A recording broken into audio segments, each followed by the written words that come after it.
ปัญญายกธรรมเมตตานำพาสื่อสารสัจจะโยนิโสมนสิการองค์โพธิญาณประทานให้เราจับนอกมองในไตรลักษณ์ให้นานวัฏฏะสงสารเวียนว่าอยู่นานพบผ่านแต่เศร้าหลุดพ้นอย่างไรบริหารจิตเอาพระพุทธเจ้าสอนเราเห็นทาง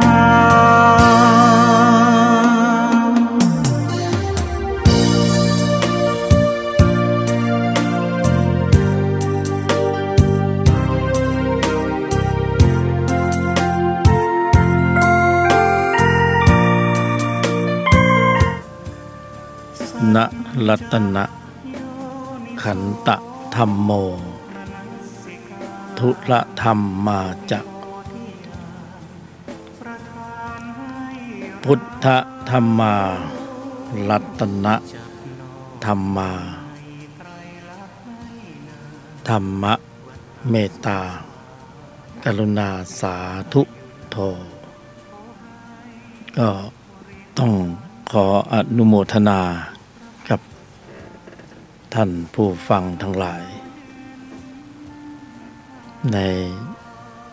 ชั้นนี้ก่อนที่เหตุปัจจัยของความดีที่สมบูรณ์ถึงพร้อมเนี่ยก็น้อมนำให้ได้มาพบกันอีกเนี่ยขออนุโมทนาในกุศลที่มีแรงหนุนส่งเนี่ยว่าหนุนส่งกันแรงๆว่าจะฟันฝ่ามาถึงชั่วโมงธรรมนี้ได้นะขออนุโมทนาท่ามกลางของกระแสสัมผัสที่จะดึงดูดนะเราไปในทิศทางต่างๆวันเวลาก็ล่วงไป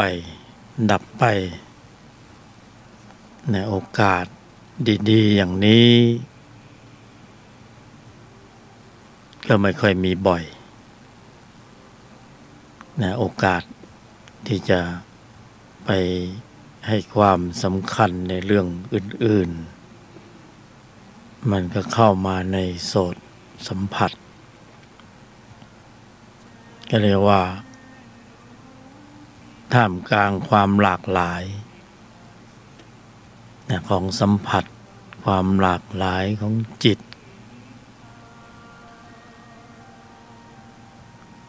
ในชั้นที่จะมีแรงดึงดูดแต่ละชั้นก็มีกำลังของเขาในการที่จะดึงดูดความรู้สึกไปในทิศทางต่างๆจิตชั้นตัวก็ไม่เบาเหมือนกันมีแรงดึงดูดแรงผลักดันเยอะให้หมุนเวียนให้เราต้องไปบริหารจัดการไปดิวในเรื่องของรักโลภโกรธหลงกินกามเกลียดมีโกงบ้างมีเล่ห์เหลี่ยมบ้างผลประโยชน์เงินทองหน้าที่การงานเยอะแยะเต็มไปหมดเพราะฉะนั้นโอกาสที่จะมาดำเนินในธุรธรรมในเฉพาะในชั่วโมงนี้มันก็โอกาสมันก็จะน้อยลงไป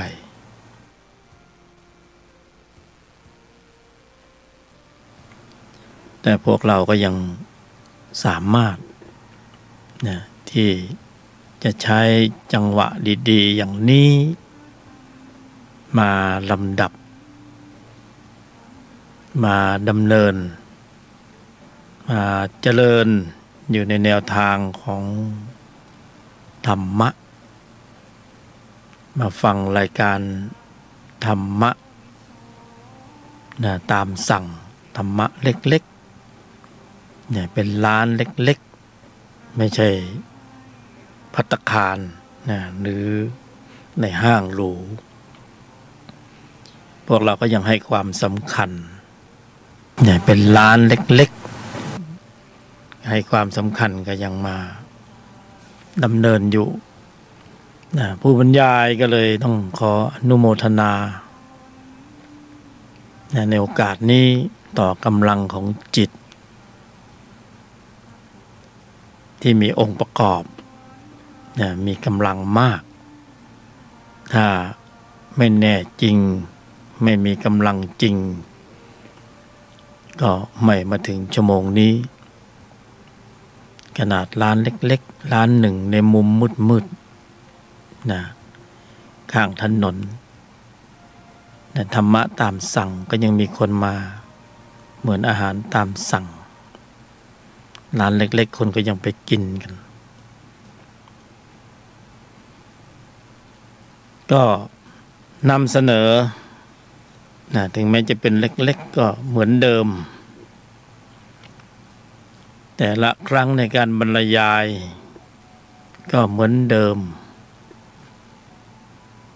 ก็ต้องมีการทบทวนซักซ้อมนะทำความเข้าใจในยุทธศาสตร์นะยุทธวิธีธรรมะปฏิบัติเชิงลุกนะธรรมะปฏิบัติเชิงลุกนะต้องมีเวลาเล็กๆสำหรับการที่จะต้องตรวจสอบตรวจทานทบทวนหลั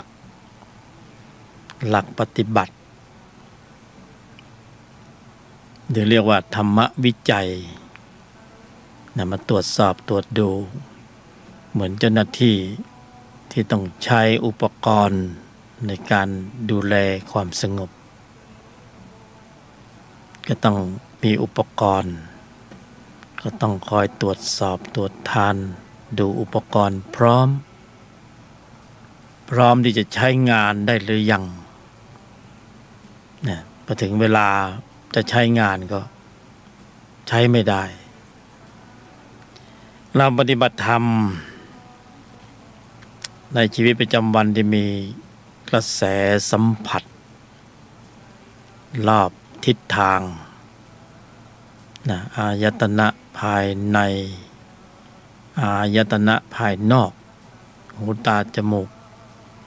รูปรสกลิ่นเสียงเราก็ต้องมีหลักเนี่ยมีหลักของธรรมไว้ในใจอยู่ตลอดเวลาต้องทบทวนต้องเตรียมพร้อมสำหรับ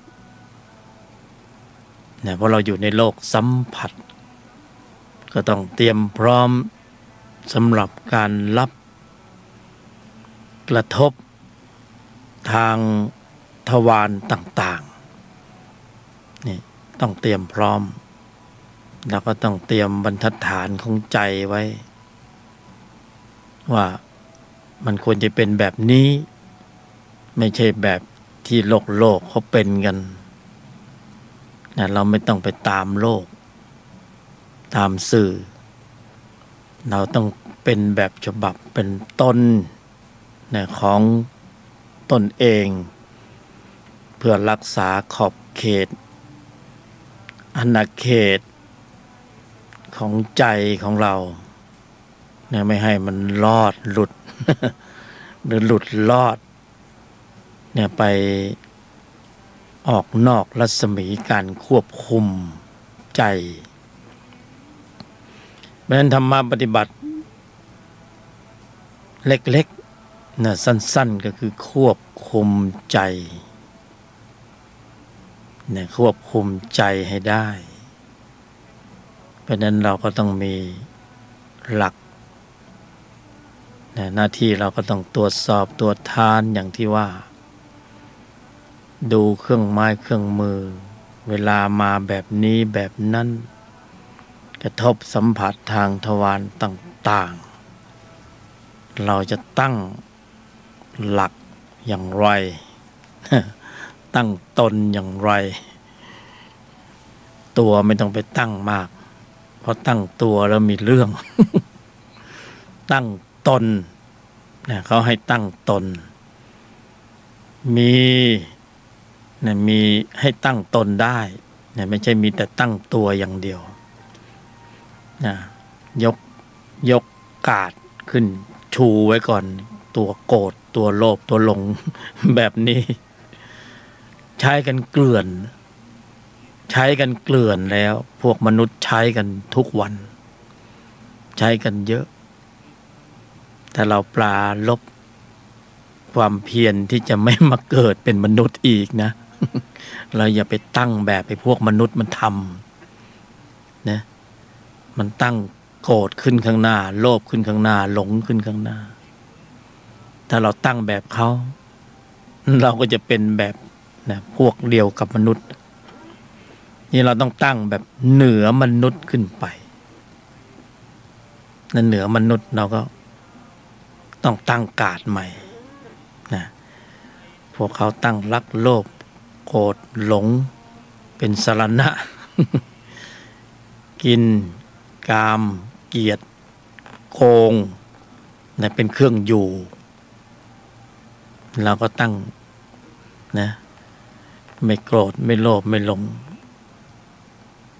นะอยู่ด้วยโยนิโสมนสิการยอมหยุดเย็นนิ่งๆนั้นเราก็ต้องมาทบทวนเนี่ยมีเรื่องราวอยู่แค่นี้ในการบรรยายก็ไม่ได้มีอะไรมากมายไปกว่านะไม่มีอะไรมากมายไปกว่านี้มีแค่ทบทวนในแต่ละวันนะเพราะว่าเราไม่จำสักทีในแต่ละวันเราต้องมีกระทบสัมผัสนะกระทบสัมผัสนะบางเวลาเราก็จะไปอยู่นิ่งๆนะสงบหลบมุมนิ่งๆสงบหลบมุมกระทบสัมผัสทางทวารต่างๆบทนำบทสรุปนะที่เราจะต้องรู้และเข้าใจมันมีเรื่องราวที่ต้องเจอเรื่องของผลประโยชน์นะต้องเตือนตนเองอยู่ตลอดเวลาว่าผลประโยชน์นะเสียหน้าเสียราคาเสียความรู้สึกเสียเกียรติเสียฟอร์มเสียของรักนะเสียสัตว์เลี้ยงอันเป็นที่รัก ไม่ต้องพูดเสียที่รักนะมันเป็นเรื่องปกติธรรมดาเราต้องทำความเข้าใจเรื่องราวเหล่านี้ต้องทำใจรับ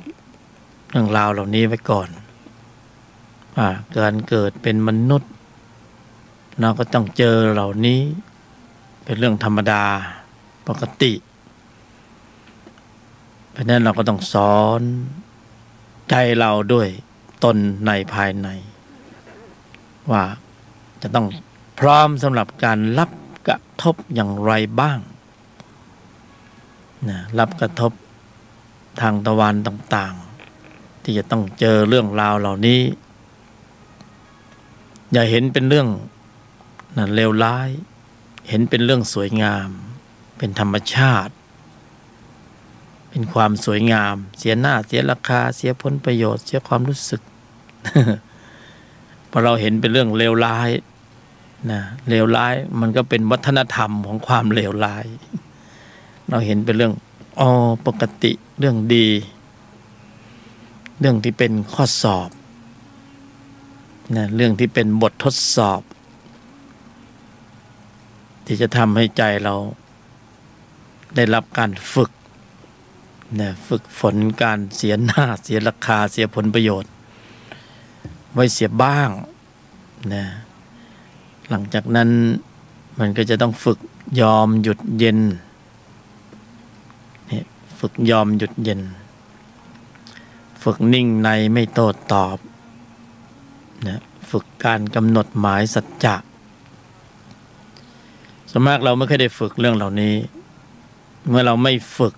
เราไม่เคยชินกับบททดสอบเหล่านี้เนี่ยปัญหามันเกิดปัญหาที่ตามมาก็คือระบบควบคุมการแสดงออกของเราภายหลังจากที่เจอเรื่องราวอย่างที่ว่าแล้วเราไม่คุ้นกับมันเราการแสดงออกเราก็มักจะเรียกว่าล้มเหลวเนี่ยการแสดงออกล้มเหลวมันไม่ค่อยมีใครมาพูดถึงเรื่อง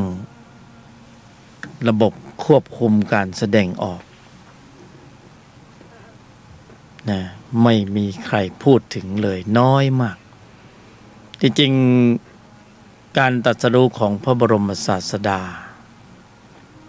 องค์สมเด็จสัมมาสัมพุทธเจ้ามักมีองค์8เป็นเรื่องของการควบคุมระบบแสดงออกอย่างเป็นผู้ที่ชาญฉลาดและเท่าทันนะมักมีองค์8อยู่ในกรอบนี้ในเรื่องของการควบคุมระบบการแสดงออกอย่างผู้ที่ชาญฉลาดและเท่าทันแต่ไม่ค่อยได้พูดถึงกันบ่อยแต่พูดก็พูดกันอ้อมๆไม่เข้าเป้าสักทีนะเล็งกันตรงๆควบคุมระบบแสดงออกนะเพราะว่าเราจะสังเกตผู้คนในสังคมส่วนมากนะส่วนน้อยก็ได้นะมีระบบควบคุมการแสดงออกที่ล้มเหลวเวลาการแสดงออกล้มเหลวก็มีปัญหามากนะสิ่งที่ตามมาเยอะแยะเต็มไปหมดยิ่งในทางโลกโรงเรียนไม่ค่อยมีการเรียนการสอนเขาไม่ได้เน้นนะจะเน้นเป็นเรื่องกฎระเบียบนะกฎระเบียบรูปแบบแต่ไม่ได้เน้นว่าจะควรคิดอย่างไรที่เป็นสัมมาพูดอย่างไงที่เป็นสัมมาทำอย่างไรที่เป็นสัมมานะก็ปล่อยตามสบายไปคิดเอาเองเถิดแล้วสุดท้ายไม่ทันได้คิดหรือคิดไม่ทันหรือไม่เท่าทันต่อการขับเคลื่อนกำลังของจิตนะที่มีตัวประกอบที่มันส่งเสริมพฤติกรรมการแสดงออกในเชิงลบแล้วก็เกิดปัญหาขึ้นมานะที่เราเห็นในสื่อต่างๆในสังคมโดยคนที่เข้าไปอยู่ในสถานกรมราชทัณฑ์ส่วนมากก็ไปจากเหตุของการแสดงออกที่ล้มเหลวนะเป็นผลงานภายใต้แรงขับเคลื่อนผลักดันของจิตที่มีตัวประกอบในโลภะจิตโทสะจิตโมหะจิตนะเป็นต้นเหตุสำคัญในการผลักดันให้เกิดพฤติกรรมการแสดงออกที่ล้มเหลวหรือพฤติกรรมการแสดงออกที่เป็นลบแล้วก็แสดงออกแล้วมันก็ไปคาบเกี่ยวเนื่องเกี่ยวพันนะเกี่ยวก้อยก็ได้กับกฎบัตรกฎหมายจารีตประเพณีทีนี้ไม่อยากยุ่งกับใครก็จะมายุ่งด้วยไม่อยากยุ่งกับกฎหมายก็จะมายุ่งด้วยไม่อยากยุ่งกับนะตำรวจอัยการ ศาลกรมราชทัณฑ์ก็จะมายุ่งด้วยเพราะระบบควบคุมการแสดงออกมันพลั้งมันพลาดนะเผลอ อะไรก็แล้วแต่สาเหตุทีนี้มันแก้ไขได้แต่ไม่ทันได้แก้พอนึกขึ้นได้อีกทีหนึ่งอ้าวหลุดไปแล้วนะงานเข้าเต็มไปหมดเลยแต่ว่าเป็นงานที่เป็นงานยุ่ง เป็นงานทุกข์ไม่ใช่งานบุญเพราะนั้นระบบควบคุมการแสดงออกมีคนพูดถึงน้อย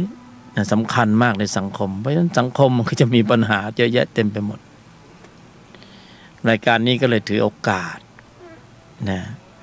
ถึงแม้ว่าจะเป็นรายการเป็นร้านธรรมะร้านเล็กๆนะเหมือนอาหารตามสั่งอยู่ข้างถนนเป็นธรรมะตามสั่งก็เลยจะบอกว่านะระบบควบคุมการแสดงออกสำคัญมากนะจะทำอย่างไรที่จะให้มนุษย์แต่ละรูปแต่ละนามมีการควบคุมระบบแสดงออก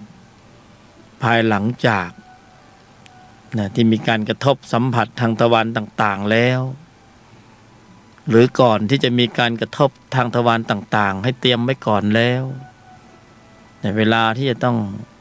เจอข้อสอบเจอบททดสอบนะเจออุปกรณ์ในการฝึกเสียหน้า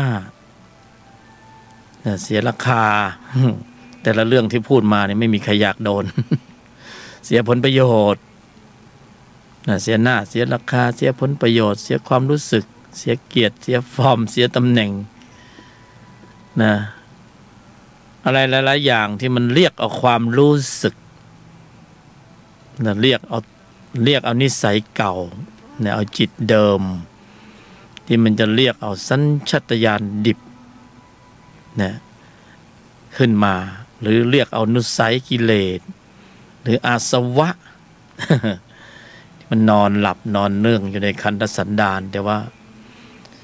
มันมีตัวสะสมเขาจิตเขาสะสมพฤติกรรมนะที่เป็นลบนะพฤติกรรมที่เป็นอกุศลพฤติกรรมที่ชั่ว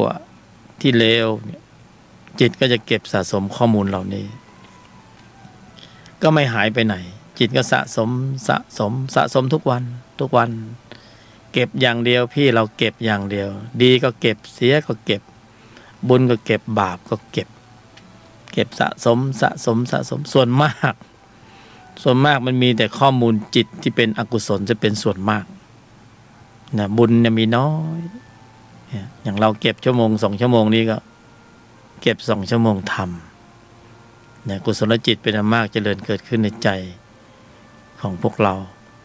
ในขณะเจริญปัญญาฟังธรรมอยู่ในขณะนี้มีจิตที่มีองค์ประกอบในกุศลเจริญเกิดร่วมด้วยพร้อมขณะฟังอันนี้ก็บุญบวกนะธรรมะบวกจิตก็เก็บสะสมทีนี้ไอ้ส่วนที่มันเก็บมาก่อนหน้าเนี่ยที่ทำให้เราต้องมาเวียนตายเวียนเกิดก็เพราะว่าเชื้อของการเกิดในสังสารวัฏเชื้อการเกิดก็มีนรกภูมิเปรตภูมิอสุรกายภูมิสัตว์ดิรัจฉานภูมิก็เป็นจิตชนิดหนึ่งอยู่ในใจของเราแต่ละชนิดก็มีอำนาจการ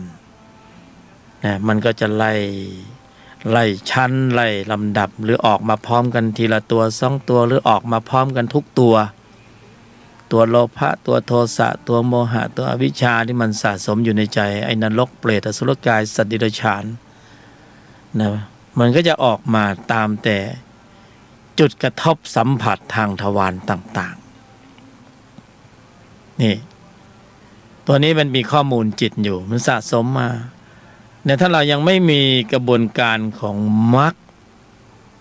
ที่ไปสร้างกำลังของจิตชั้นตนไว้ถ่วงดุลปริมาณข้อมูลจิตตัวนี้ก็มากขึ้น เริ่มน่ากลัวแล้วเริ่มน่ากลัวแล้วมันมากขึ้นเพราะข้างนอกเนี่ยภายนอกเนี่ยเป็นมนุษย์แต่ภายในไม่รู้เลยมันเป็นมนุษย์หรือเปล่าถ้าเป็นมนุษย์ผู้ใจสูงก็ยังพอไหวนะแต่ว่ามันแอบแฝงด้วยนรกจิตเปรตจิตอสุรกายจิตสัตว์ แต่ตอนนี้คิวของพวกเรามาเป็นมนุษย์นี่มากันแรงๆไม่แน่จริงมาไม่ได้นะ ไม่แน่จริงไม่มานะเป็นมนุษย์ในภพนี้ สุดยอดเมื่อมาแล้วมีของดีแล้วเราต้องรู้ว่าเรามีของดีอะไรคือของที่ดีที่สุดในการเกิดเป็นมนุษย์นะอุปกรณ์ที่ดีที่สุดที่เรามาเกิดเป็นมนุษย์เป็นของดีที่สุดที่ติดมาอยู่ในขณะปัจจุบันนี้คืออะไรคำตอบคือกายมนุษย์นี่กายมนุษย์นี่เพราะนั้นคนที่ทำลายกายมนุษย์เนี่ยว่าคนเขาอิจฉากันสรรพสัตว์ทั้งหลายอิจฉากันอยากจะได้กายมนุษย์ไอ้นี่มีแล้วจะดันไปทำลายทิ้งซะอีกอย่างนี้พระเจ้าไม่อวยพรแล้ว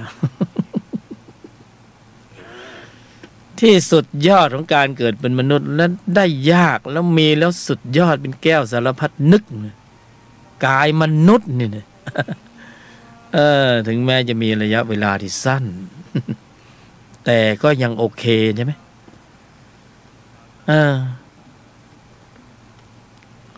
ช้างเป็นสัตว์เดรัจฉานร่างกายใหญ่โตกว่ามนุษย์หลายเท่าก็ยังทำอะไรได้ไม่เต็มที่เลยมันตัวใหญ่ก็จริงอยู่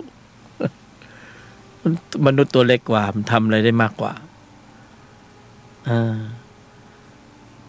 บทสำคัญคือกายมนุษย์เนี่ยแล้วถ้ามาพบธรรมะถ้าเป็นธรรมที่พระเจ้าตรัสรู้เป็นอริยมรรคมีองค์8อริยสัจ4แล้วได้ใช้กายมนุษย์ให้มาลำดับดำเนินเจริญอยู่ในแนวทางของธรรมในระดับชั้นนี้เนี่ยมันสุดยอดเยี่ยมยอดเพราะกายมนุษย์ถูกออกแบบมาให้รองรับธรรมปฏิบัติชั้นสูงที่ชื่อว่าอริยมรรคมีองค์8การตรัสรู้ของพระบรมศาสดาจะไร้ประโยชน์เนี่ยถ้าเราไม่น้อมนำเอาหลักธรรมที่พระองค์นั้นมาบริหารกายมนุษย์บริหารอะไรเนี่ยอริยมรรคมีองค์8เป็นเรื่องของระบบควบคุมการแสดงออกโดยทั้งสิ้นการบริหารที่ว่านี่คือการบริหารการแสดงออกการบริหารการแสดงออกการบริหารการแสดงออกในแนวทางของอริยมรรคมีองค์8ย่อมกำเนิดกำลังจิตที่มีองค์ประกอบด้วยกุศลในระดับชั้นของพระ5อินทรีย์5พระ5จะกำเนิดกำลังของพระเหล่านี้ขึ้นมาตามลำดับด้วยการบริหารกายมนุษย์ด้วยการควบคุมระบบแสดงออกแล้วจะกำเนิดกำลังของจิตที่มีองค์ประกอบในกุศลในระดับชั้นนี้ขึ้นมานี่คือความสุดยอดของกายมนุษย์ตรงกันข้ามแหมก็ไม่ปล่อยอากาศให้สิ่งที่เป็นธรรมสายลบหรือธรรมชั้นตัวเขามีโอกาสบ้างหรือมี กายมนุษย์ก็ไม่ต้องบริหารไม่ต้องจัดการอะไรไปตามกระแสสัมผัสก็สามารถปรุงแล้วแต่งแล้วได้กำลังจิตที่มีตัวประกอบนะตัวประกอบนะไม่ใช่ตนประกอบบริหารแล้วไม่ต้องบริหารหรอกไปตามกระแสสัมผัส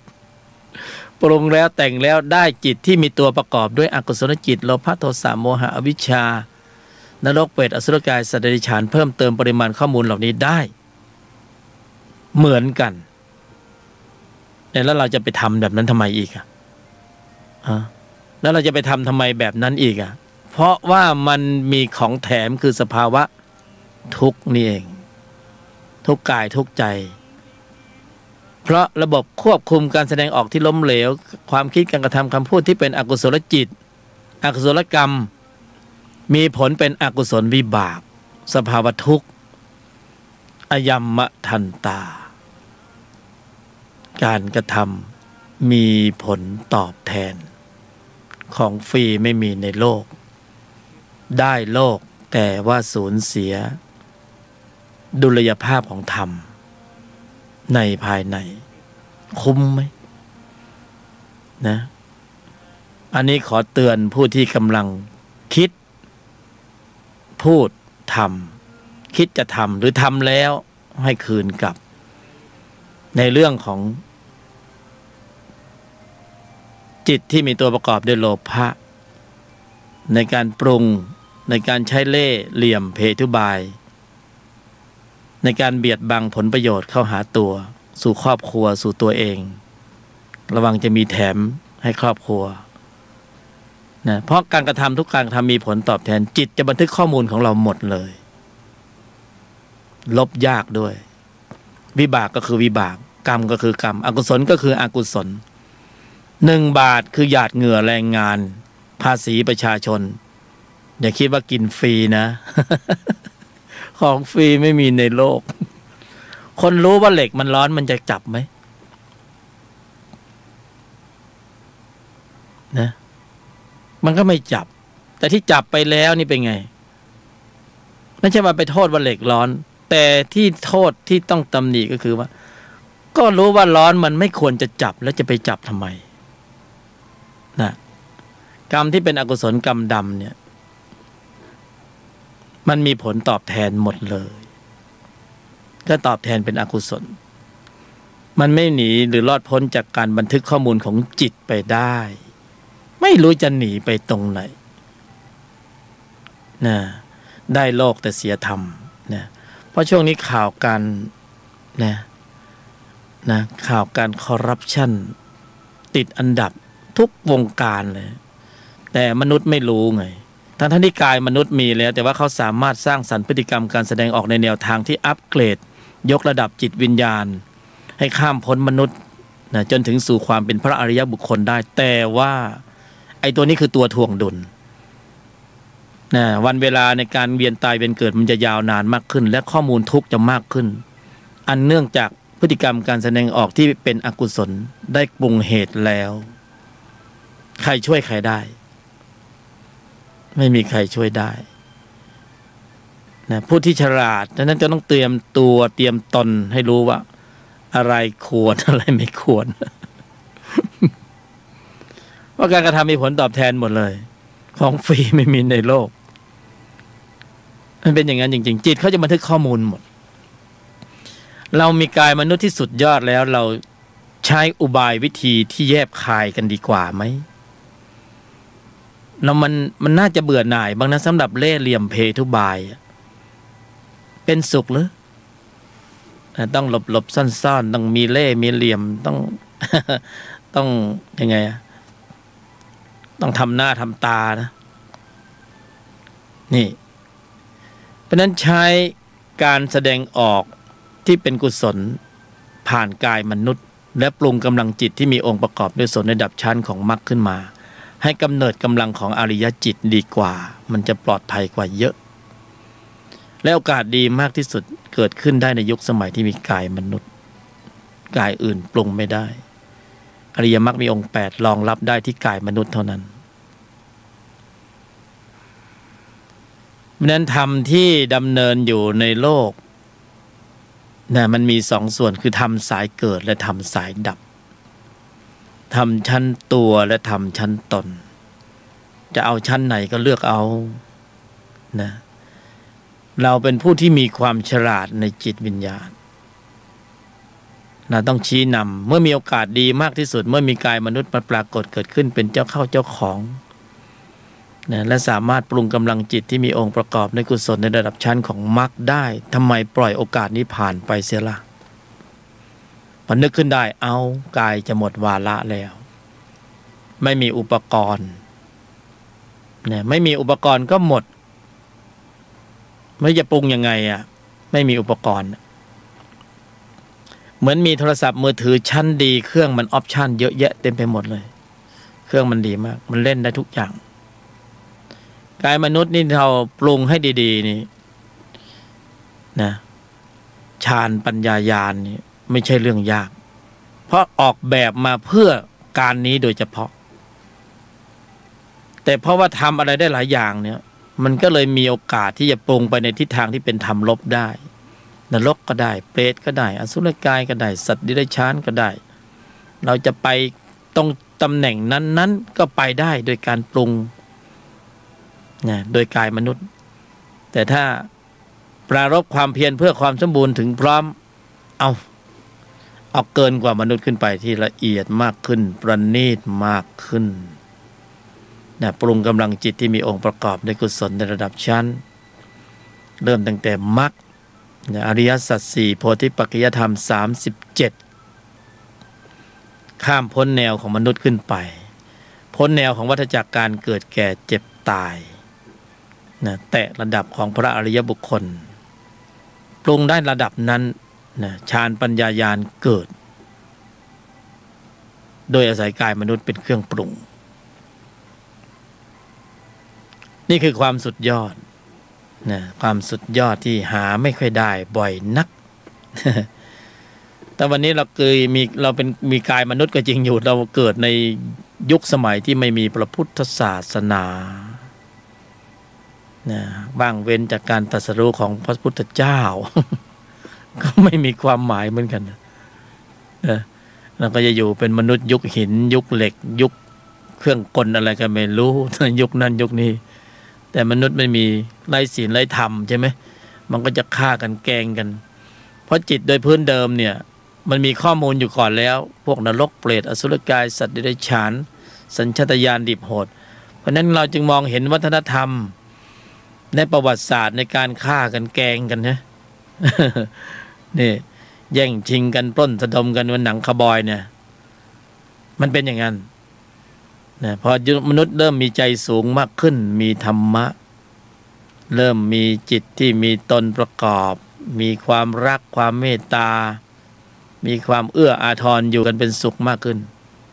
นะก็ยังมีหยาบบ้างก็เริ่มออกกฎบัตรกฎหมายมาควบคุมอย่างนั้นอย่างนี้นี่เพราะฉะนั้นเราโชคดีที่ว่าเกิดในยุคสมัยที่มีพระพุทธศาสนามีพระพุทธเจ้ามาตรัสรู้แล้วอีกอย่างหนึ่งก็คือเรามีกายมนุษย์เราก็เอาหลักธรรมมากำหนดควบคุมการแสดงออกอย่าให้การแสดงออกมันร่มเหลวอีกปรุงกำลังจิตชั้นตนขึ้นมาให้ได้มากที่สุดเท่าที่จะมากได้เราก็มีฌานมีปัญญามีญาณนี่ในชั้นนี้เพราะฉะนั้นชั้นนี้ก็จะได้ทำการทบทวนตรวจสอบตรวจทานหลักการแนวทางของธรรมะที่ได้บรรยายไปก่อนหน้าจะได้ขยายความให้มีความเข้าใจโดยพื้นฐานเล็กๆไม่ต้องเข้มข้นมากเป็นเล่มๆ เอาพื้นฐานเล็กๆที่พอที่จะเอาไปใช้ในชีวิตประจำวันนำไปใช้ในชีวิตประจำวันเพราะเราต้องมีจุดกระทบสัมผัสทางทวารต่างๆเราจึงมีความจำเป็นต้องเอาธรรมะที่สอดคล้องในชีวิตประจำวันต้องประยุกต์ใช้ในสถานการณ์ที่ต้องมีการกระทบสัมผัสต้องติดต่อพูดคุยกับบุคคลนั้นบุคคลนี้ต้องฟาดฟันในเรื่องราวของผลประโยชน์หน้าที่การงานต่างๆเราจะควบคุมเราจะปรุงแต่งให้มีกำลังจิตยังไงที่เป็นกุศลเราก็ต้องตรวจสอบมาศึกษากันเล็กๆไม่ได้มากมายหรือยาวมากๆจนจำไม่ได้แล้วมันก็ปฏิบัติยากว่าจับหลักอะไรไม่ได้เลยโดยพื้นฐานเราก็ชินกับธรรมะปฏิบัติเชิงตั้งรับเราก็จะมีเป้าหมายอยู่ที่สงบหรือนิ่งบางคนก็บอกว่าปฏิบัติธรรมไม่สงบเลยธรรมะปฏิบัติเพื่อใจสงบจิตสงบ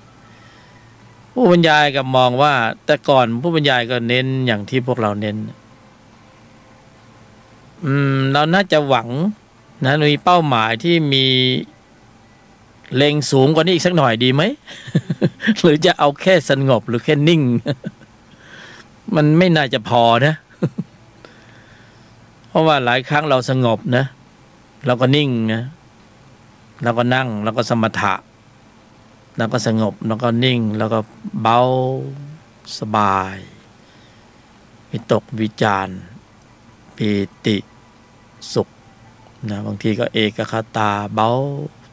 ตัวหายขนลุกขนพองตัวเบาตัวหายเพลินดีเพลินหลงเล็กๆมั้งไม่น่าจะพอเพราะว่าหลังจากนั้นเราก็ต้องไปเจอกระทบสัมผัสพอเจอกระทบสัมผัสไอ้ที่เรานิ่งไว้สงบไว้มันก็ไม่ได้มามีบทบาทในการควบคุมระบบแสดงออกมากมายนักหลายครั้งหลายคราที่นิ่งแล้วสงบแล้วระหว่างอยู่ในกรอบนั้นมันก็ดีพอออกจากกรอบมาเจอกระทบสัมผัสทางทวารต่างๆเสียหน้าเสียราคาเสียผลประโยชน์โดนแซวโดนว่านิดหน่อยไอ้ตัวในมันขึ้นไอ้ตอนที่เรานั่งเราปฏิบัติมันก็สงบดีมันก็หลับของมันอยู่มันไม่ออกมาไอ้ตัวในมันขึ้นได้แล้วมันก็หลับได้แสดงว่ามันมีข้อมูลอยู่ในภายในคือมันไม่ตายเสียสมุดเฉดเสียทีเดียว ก็นึกว่าโลภะโทสะโมหะมันสงบระงับหลับไปแล้วหลับแบบไม่ฟื้นน่ะแต่ว่ามันยังฟื้นได้อยู่โอ้บางทีฟื้นแรงกว่าเก่าอีกต่างหากเนี่ยเหมือนเราเอาเครื่องกั้นไปกั้นน้ำไว้พอเราเปิดเขื่อนแค่น้ำมันทะลักแรงกว่าเดิมอีกสมถะนี่มันก็สงบดีนิ่งดีแต่ไม่น่าจะพอนะจิตที่ฝึกแล้วมันน่าจะแข็งแกร่งแข็งแรงแหลมคมเท่าทันรอบรู้แยกแยะเช็ดล้างล้วงลึกถอดถอนได้คือก็ต้องถอดอนุสัยกิเลสหรือถอดอาสวะเอาเสียเลยเนี่ยให้มันบรรเทาเบาบางลงไม่งั้นก็ยังผุดโผล่อยู่ดีมันยังไงกันแน่ก็ต้องมาดูมันยังไงกันแน่วิธีการฝึกหรือเปล่าที่ทำให้กำลังของพระเราได้แค่สงบได้แค่นิ่งได้แค่นี้แต่เวลาเสียหน้าเสียราคาเสียผลประโยชน์พระพังทลายหมดเลย พระพังทลายหมดเลยทำไมมันได้แค่นี้ก็สมถะไงเริ่มเห็นนะเริ่มรู้แล้วใช่ไหมว่าวิธีการฝึกอุบายวิธีในการฝึกซึ่งเป็นธรรมตั้งรับ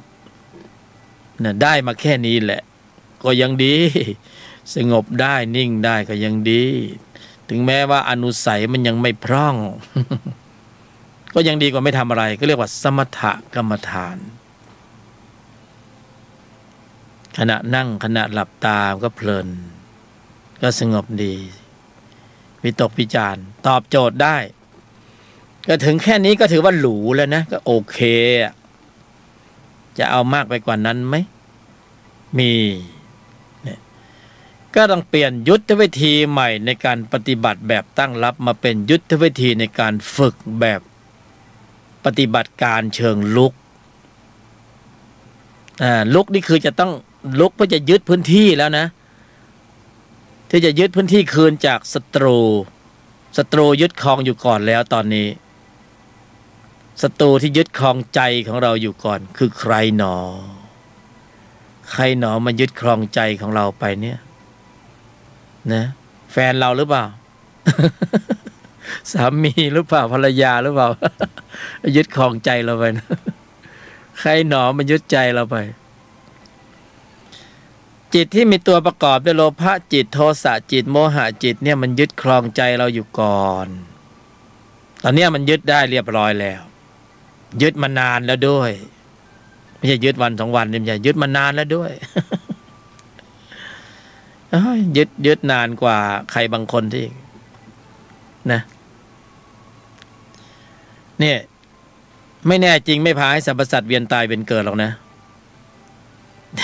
พยามารสะดุ้งรู้ตัวเลยเนี่ยรู้เหรอว่าใครยึดอยู่ตอนนี้พูดพาดพิงถึง กระเทือนเลยสะดุ้งเหลียวหน้ามาแป๊บผู้บรรยายยกธรรมเดี๋ยวจะโดนเล่นงานเดี๋ยวเถอะ พญามารเคืองเลยโอ้ท่านพญามารที่เคารพท่านช่างเมตตาสรรพสัตว์อย่างพวกเราเสียเหลือเกิน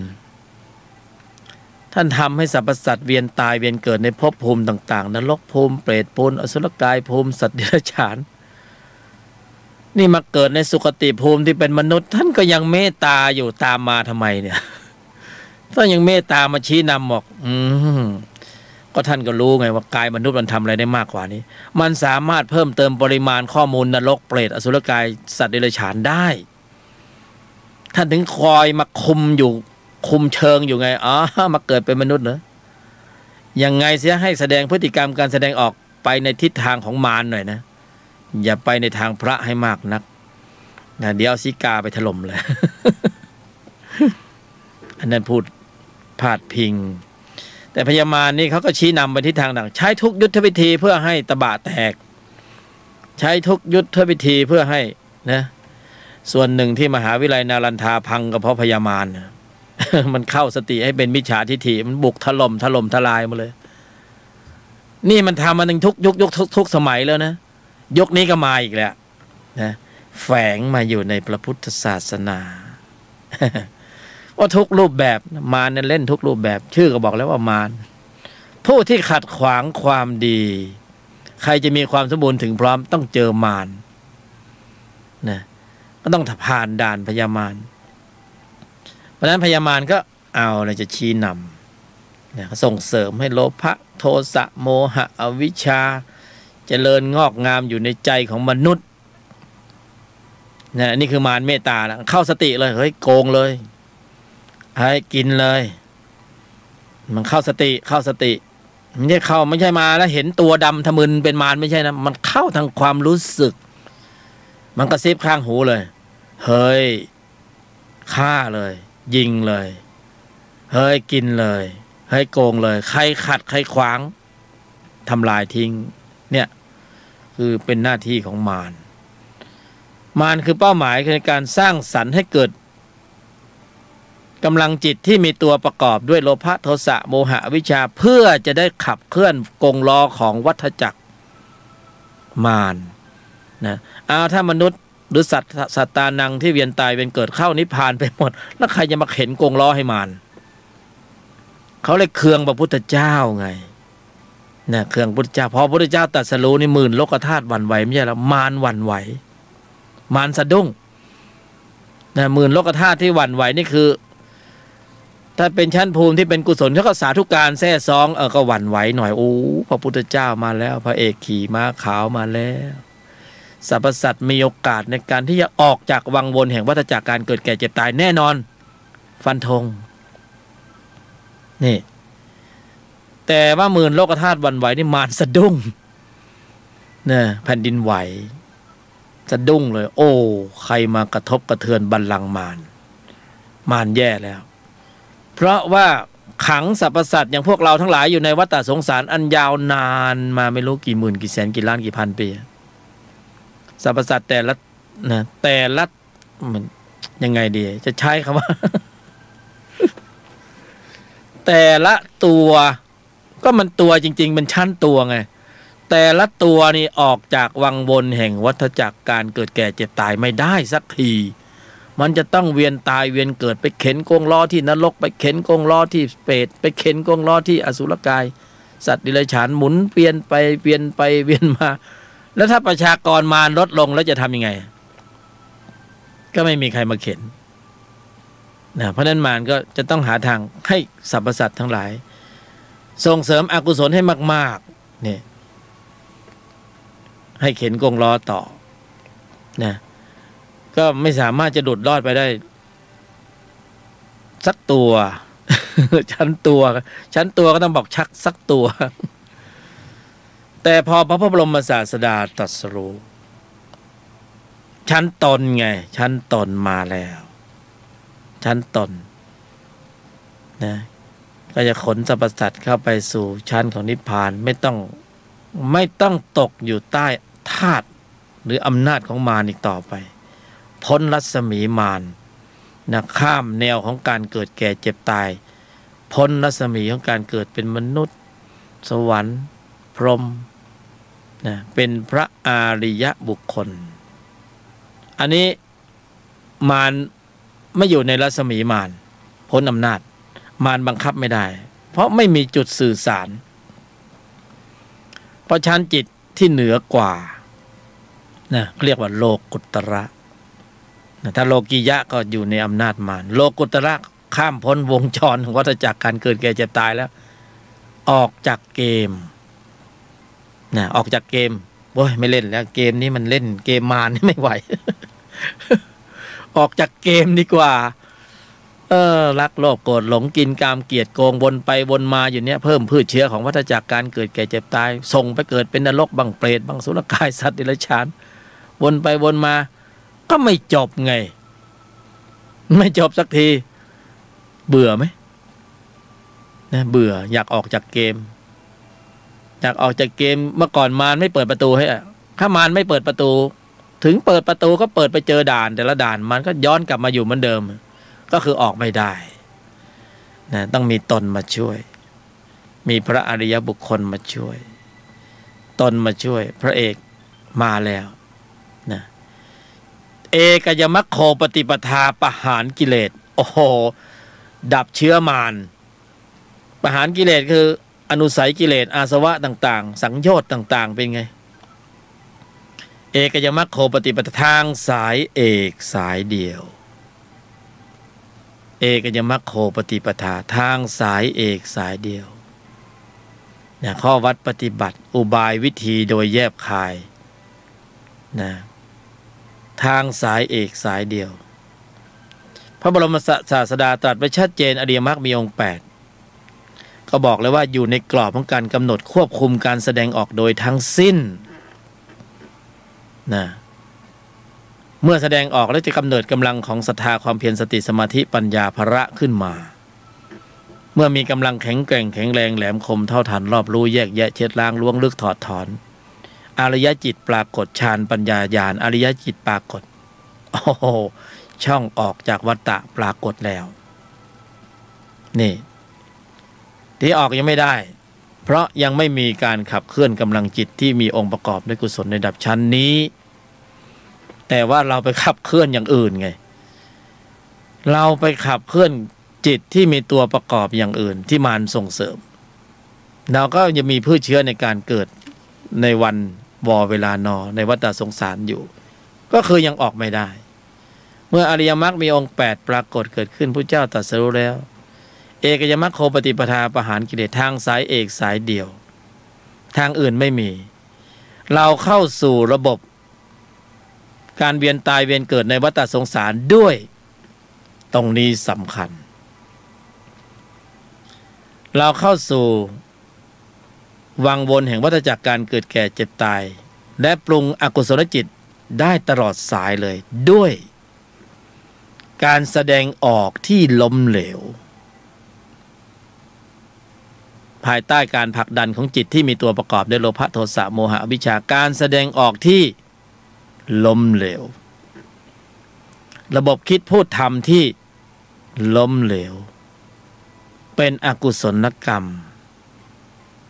เกิดอกุศลจิตชนิดของอกุศลจิตเหล่านั้นก็เป็นการเพิ่มเติมปริมาณข้อมูลจิตในการไปต่อในวัฏสงสารเมื่อเราไปต่อเราจะออกได้ไหมออกยังไม่ได้นะแล้วนี่หนำซ้ำเราก็ไปทำกรรมที่หนักๆเข้าไปอีกก็ยิ่งออกไม่ได้อีกยากที่จะออกจากวัฏสงสารเพราะระบบคิดพูดทำแต่ละกรรมการแสดงออกนั้นมีน้ำหนักของกรรมที่แตกต่างกันนะก็ยังให้เกิดอกุศลจิตเมื่ออกุศลจิตปรากฏเกิดขึ้นมากขึ้นจิตเหล่านี้มันก็ยังคงอยู่ในใจของเรา มันไม่ไปไหนนะเพราะนั้นเราอยู่ตรงไหนมารก็มองเห็นได้เพราะอะไรมารใช้ระบบเลเซอร์ ใช้ระบบคอมพิวเตอร์ที่มีมาตรฐานสูงจิตไง นะส่องรู้ดูเห็นเราหมดเลยมันอยู่ตรงไหนมารก็แน่เหมือนกันไม่ธรรมดานี่การตรัสรู้ของพระบรมศาสดาองค์สมเด็จสัมมาสัมพุทธเจ้ารู้อยู่แล้วว่าสรรพสัตว์เข้าสู่วังวนแห่งวัฏจักรการเกิดแก่เจ็บตายเหมือนพวกเราทั้งหลาย ไปจากหรือมาจากหรือยังคงอยู่ด้วยระบบคิดพูดทำที่ล้มเหลวการแสดงออกที่เป็นมิจฉาสังกัปปะกัมมันตะวาจาอาชีวะสติสมาธิปัญญาที่เป็นมิจฉาพระพุทธเจ้าก็จึงตรัสรู้ธรรมที่มาแก้กันเมื่อเข้าสู่ระบบวังวนแห่งวัฏจักรการเกิดแก่เจ็บตายด้วยการกระทำที่ไม่สำรวมระมัดระวังตั้งมั่นในถึงพร้อมก็ต้องออกด้วยการแสดงออกที่เป็นสัมมาทำไมต้องตรัสรู้อริยมรรคมีองค์8ทำไมต้องตรัสนะมรรคที่เป็นสัมมาทิฏฐิสัมมาสังกัปปะสัมมากัมมันตะสัมมาวาจาสัมมาชีวะทำไมต้องเป็นสัมมาเพราะเป็นธรรมที่ย้อนรอยการกระทำเดิมทั้งหมดเมื่อปรุงแล้วแต่งแล้วอยู่ในการบริหารด้วยอุบายวิธีแยบคายลำดับดำเนินเจริญอยู่ในภายในอยู่ตลอดเวลาเป็นเหตุเป็นปัจจัยมรรคเป็นเหตุนะเป็นเหตุเป็นปัจจัยในการปรุงกำลังจิตที่มีองค์ประกอบนี่แหละจะออกจากเพราะมีกำลังจิตนี่แหละโอ้ขนลุก เป็นเหตุเป็นปัจจัยในการปรุงกำลังจิตที่มีองค์ประกอบด้วยกุศลในระดับชั้นของมรรคชั้นของอริยสัจชั้นของโพธิปัจจยธรรม37ยังกุศลได้ถึงพร้อมไม่ทำบาปทั้งปวงทำจิตใจให้ขาวลอกจิตที่ปรากฏเกิดขึ้นคือกุศลจิตเป็นเหตุเป็นปัจจัยให้พระมีกำลังแข็งแกร่งแข็งแรงมากขึ้นแข็งแกร่งแข็งแรงแหลมคมเท่าทันรอบรู้แยกแยะเช็ดล้างล้วงลึกถอดถอนอนุสัยกิเลสถอดถอนอาสวะเกิดสภาวะฌานปัญญาญาณด้วยการปรุงกำลังจิตด้วยอุบายเพียงแค่กำหนดหมายควบคุมการแสดงออกนี่แค่นี้เองอันนี้คือย้อนรอยการกระทำเดิมทั้งหมดเลยเราเข้าสู่วังวนแห่งวัฏจักรการเกิดแก่เจ็บตายด้วยการแสดงออกที่ไม่สำรวมระมัดระวังภายใต้การผลักดันของจิตที่มีตัวประกอบด้วยโลภะโทสะโมหะอวิชชาอนุสัยกิเลสอาสวะต่างๆเป็นแรงผลักดันให้เกิดชั่วโมงของกรรมที่เป็นกรรมลบกรรมดำกรรมชั้นตัวเราจะออกเนี่ยมันก็ต้องออกด้วยระบบคิดพูดทำที่ย้อนรอยการกระทำเดิมพอมีเหตุผลกันบ้างไหมเนี่ยฟังแล้วพอมีเหตุผลไหมนะแล้วเราปฏิบัติอะไรกันอยู่ธรรมะปฏิบัติอริยมรรคมีองค์8เป็นธรรมปฏิบัติเป็นธรรมปฏิบัติการเชิงลุกแล้วเราปฏิบัติอะไรอยู่นะสมถะก็คือตั้งรับนะไม่ได้ลุกนะนิ่งไม่พอสงบไม่พอนะกายมนุษย์ทำได้มากกว่านั้นอีกจะเอาแค่สงบหรือเวลามันเหลือน้อยแล้วนะจะเอาแค่นิ่งหรือนะหรือจะเอาพร้อมด้วยองค์ภูมิความรู้คือฌานปัญญาญาณที่สมบูรณ์แต่จะต้องเกิดจากเหตุในการปรุงที่แตกต่างจากการนั่งหลับตานะต้องกำหนดควบคุมการแสดงออกในชีวิตประจำวันเท่านั้นถึงจะเข้าสู่ในกรอบและคันลองของอริยมรรคมีองค์8เราหลงทางหรือเปล่าเราหลงทางแล้วหรือไม่เมื่อมีผู้รู้มาชี้นำแนวทางเราพร้อมที่จะรับเหตุผลเหตุปัจจัยที่เขานำเสนอหรือไม่เขาเป็นเพียงร้านทำตามสั่งอาหารตามสั่งร้านเล็กๆอยู่ริมถนนไม่ใช่ธรรมะปฏิบัติที่เป็นภัตตาคารเราพร้อมจะรับเหตุผลนี้ไปเจริญอบรมศึกษาปฏิบัติแล้วทำให้ปรากฏบังเกิดขึ้นในใจของเราพร้อมหรือไม่ ไม่พร้อมก็ตั้งรับไปเถิด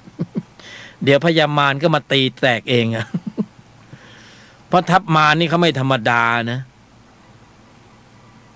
แต่ถ้าเป็นอริยมรรคมีองค์8ทัพมารก็ต้องก็เรียกว่าสมกันนะอริยมรรคมีองค์8ก็ โพธิปัจจยธรรม31นะกองทัพธรรมก็ไม่ธรรมดาเหมือนกันนะเพราะจะต้องนำพาสรรพสัตว์ออกจากวังวนแห่งวัฏจักรน่าจะเอาทำผิวเอาสมถะเนี่ยไม่ได้ไม่พอไม่มีกำลังของพละที่มากเพียงพอที่จะเอาชนะเหนืออำนาจมารได้เพราะนั้นต้องมากกว่าการปฏิบัติในเชิงตั้งรับต้องธรรมะปฏิบัติเชิงลุกด้วยการควบคุมระบบแสดงออกเพียงอย่างเดียวในชีวิตประจำวันเป็นเหตุแล้วจะกำเนิดกำลังของศรัทธาความเพียรสติสมาธิปัญญาขึ้นมาเองโดยอัตโนมัติธรรมโพธิปัจจยธรรม37อริยสัจ4มรรคมีองค์8เป็นธรรมะปฏิบัติเชิงลุกเป็นออโต้นะเขาใช้เกียร์ออโต้นะไม่ต้องไปเหยียบคลัตช์เป็นระบบอัตโนมัติธรรมจุดประกายเพียงครั้งเดียวเครื่องยนต์กลไกเขาทำงานทำแล้วทำเลยไม่มีตกนะฝังอยู่ในใจตลอดกาลนานเกิดพบไหนก็ติดตามไปด้วยเพราะอยู่ในจิตนะก็เหมือนกันนะอกุศลวิบากบางตัวใช่ไหมที่ไปทำมาแล้วมันก็อยู่ในจิตนะถึงเวลาก็ส่งผลนะเหตุปัจจัยถึงพร้อมก็ส่งผลเหมือนกันแต่อริยมรรคมีองค์8เนี่ยจิตในภายในกำเนิดกำลังแล้วเนี่ยสามารถถอดถอนอาสวะกิเลสนะอนุสัยกิเลสอาสวะกิเลสเหตุผลก็คือทำให้ปัญญาที่มีแสงสว่างมีพลังงานมากอนุสัยหรืออาสวะก็เปรียบเสมือนความมืดมันก็อยู่ไม่ได้เมื่ออยู่ไม่ได้ก็ไม่มีกำลังในการชี้นำทุกวันนี้เรากระทำกรรมได้เพราะเหตุว่ามันมีกำลังขุมพลังอยู่ในภายในที่ผลักดันให้เกิดพฤติกรรมการแสดงออกมันสั่งออกมาจากข้างในใจนะมันเป็นธรรมสายเกิดในภายในสั่งออกมาจากข้างในนรกเปรตอสุรกายสั่งออกมาสัญชาตญาณดิบโหดสั่งออกมาให้แสดงออกให้มือไปทางซ้ายเท้าไปทางขวาวาจาล่วงหล่นเนี่ยผลักดันให้เกิดพฤติกรรมการแสดงออกกายก็เหมือนท่อนไม้นะถ้าปราศจากจิตสั่งมันก็ทำอะไรไม่ได้แต่ถ้าจิตมันมีข้อมูลของจิตที่เป็นพืชเชื้อทีนี้เราจะดับเชื้อข้างในล่ะเราจะใช้อะไรล่ะเมื่อเขาอยู่ในภายในเราก็ต้องใช้ธรรมกุศลจิตเชิงลุกที่เป็นกุศลจิตในภายในเข้าไปสู้กันข้างในก็โดยการกำเนิดกำลังของจิตที่มีองค์ประกอบด้วยกุศลในระดับชั้นของมรรคขึ้นมาในภายในแล้วเขาก็จะไปจัดการกันเองเราไม่ต้องไปยุ่งอะไรกับเขามากหรอกเพราะอะไรเราเพียงแค่ทำให้เกิดแสงสว่างมีสักครั้งไหมที่เราไปสั่งแสงสว่างจงไปทำลายความมืดไม่มีสักครั้งเลยเราเพียงแค่ทำให้เกิดแสงสว่างเมื่อแสงสว่างปรากฏเขาก็ไปทำลายความมืดของเขาเองธรรมชาติเขาเป็นอย่างนั้นทำให้เกิดแสงสว่างทำให้พระมีกำลังแข็งแกร่งแข็งแรงแหลมคมเท่าทันด้วยอุบายการฝึกที่แยบคายแต่ถ้าฝึกแบบสมถะก็ยังไม่พอก็บอกแล้วว่านิ่งไม่พอสงบไม่พออย่าไปตั้งเมนไอเดียหรือไปตั้งวัตถุประสงค์เพื่อจิตสงบเพื่อจิตนิ่งอย่าไปตั้งตรงนั้นเพราะมันทำได้มากกว่านั้น ไม่ใช่ว่าไม่ให้ทำนะคือมีมากกว่านั้นอีกทำได้มากกว่านั้นอีกทำไมไม่ทำนะกายมนุษย์เนี่ยเขาทำได้หลายอย่างไงทำได้มากกว่านั้นแต่เราไม่เอาไม่พอเราไปกำหนดนะแค่นั้นมันไม่พอนี่ต้องทำให้ได้มากกว่านั้นแล้วใครจะเป็นคนทำตัวท่านที่มีกายมนุษย์น่ะต้องเป็นผู้ทำเอง ไม่มีใครไปเป่าเสกไม่มีใครไปปลุกให้เป็นอริยะได้เลยต้องทำเองด้วยอุบายวิธีโดยแยบคายเราเข้าสู่วังวนของวัฏจักรการเกิดแก่เจ็บตายด้วยเล่ห์เหลี่ยมอย่าไปเหลี่ยมเยอะอย่าไปเล่ห์เยอะมากเพราะนั่นคือตัวสะสมอนุสัยนะปล่อยไปบ้างวางไปบ้างหยวนไปบ้างนะเอาเป็นเอาตายอะไรกันนักกันหนาใช่ไหมยอมหยุดเย็นฝึกเสียหน้าฝึกเสียราคาฝึกเสียผลประโยชน์ฝึกเสียความรู้สึกเสียบ้างฝึกอย่างเนี้ยน่าฝึก เพราะข้างในมันจะได้ไม่ระเบิดพลังออกมาใช่ไหมเนี่ยบางคนมันหัวร้อนระเบิดพลังออกมาเดี๋ยวก็ต้องไปโน่นอีกอะเรื่องราวต่างๆของชีวิตพวกเราเพื่อนเราหลายคนดีๆแท้ๆมันพลาดนิดเดียวมันล่วงเลยนะลงไปเลยไปเจอเรื่องราวต่างๆนะดูในสื่อแล้วก็สลดใจโอ้ไอ้นี่ก็เป็นผลงานของจิตที่มีตัวประกอบด้วยโทสะไอ้นี่ก็เป็นผลงานของจิตที่มีตัวประกอบด้วยโลภะไอ้นี่ก็เป็นผลงานของจิตที่ประกอบด้วยโมหะพยามารนี่เขาดีใจเขายิ้มไงเพราะว่าเราเป็นอนุรักษ์นิยมนะอนุรักษ์กรรมดีเด่นแล้วก็ทำกรรมตามสนองนโยบายของมารเพื่อต้องการให้เราอยู่ในวัฏฏะเราอยู่ตรงไหนก็ได้เราก็ถือว่าช่วยมีแรงช่วยเข็นวัฏฏะสงสารนะพยามารชอบที่เรามาอยู่ฝ่ายพระอยู่ฝ่ายพระบรมศาสดาเราช่วยกันสร้างกำลังจิตที่มีองค์ประกอบด้วยกุศลในระดับชั้นของมรรคเพื่อหมุนกงล้อธรรมจักรเห็นไหมเนี่ยหมุนกงล้อธรรมจักรทุกจิตกุศลจิตที่บังเกิดขึ้นเนี่ยช่วยหมุนกงล้อแห่งธรรมจักรช่วยเพิ่มปริมาณข้อมูลจิตนะที่มีองค์ประกอบนะเบื่อแล้วไอ้เพิ่มข้อมูลจิตที่มีตัวประกอบนี่มันน่าจะเบื่อแล้วนะพอแล้วเหนื่อยแล้วเกิน รางวัลที่พยามารให้แต่ละดอกนี่แม่สุดยอดจริงๆพอคิดพูดทำที่ไม่สำรวมแค่นั้นนะโอ้โหแจกรางวัลกันว่าเล่นเลยเนี่ยโรคภัยไข้เจ็บทุกนั่นทุกนี่โอ้เรื่องราวความวุ่นวายทุกอกทุกใจทุกกายสารพัดฟุ้งซ่านรำคาญหงุดหงิดอึดอัดขัดเคืองเหนื่อยหน่ายท้อแท้เบื่อกุ้มมันไม่โปร่งมันไม่เบาเลยช่างเมตตาเสียเหลือเกินช่างรักเรามากเสียเหลือเกินแต่พระบรมศาสดาไม่ใช่อย่างนั้นพระองค์ทรงเมตตาเรามากที่สุดต้องการให้สรรพสัตว์พ้นจากสภาวะนะ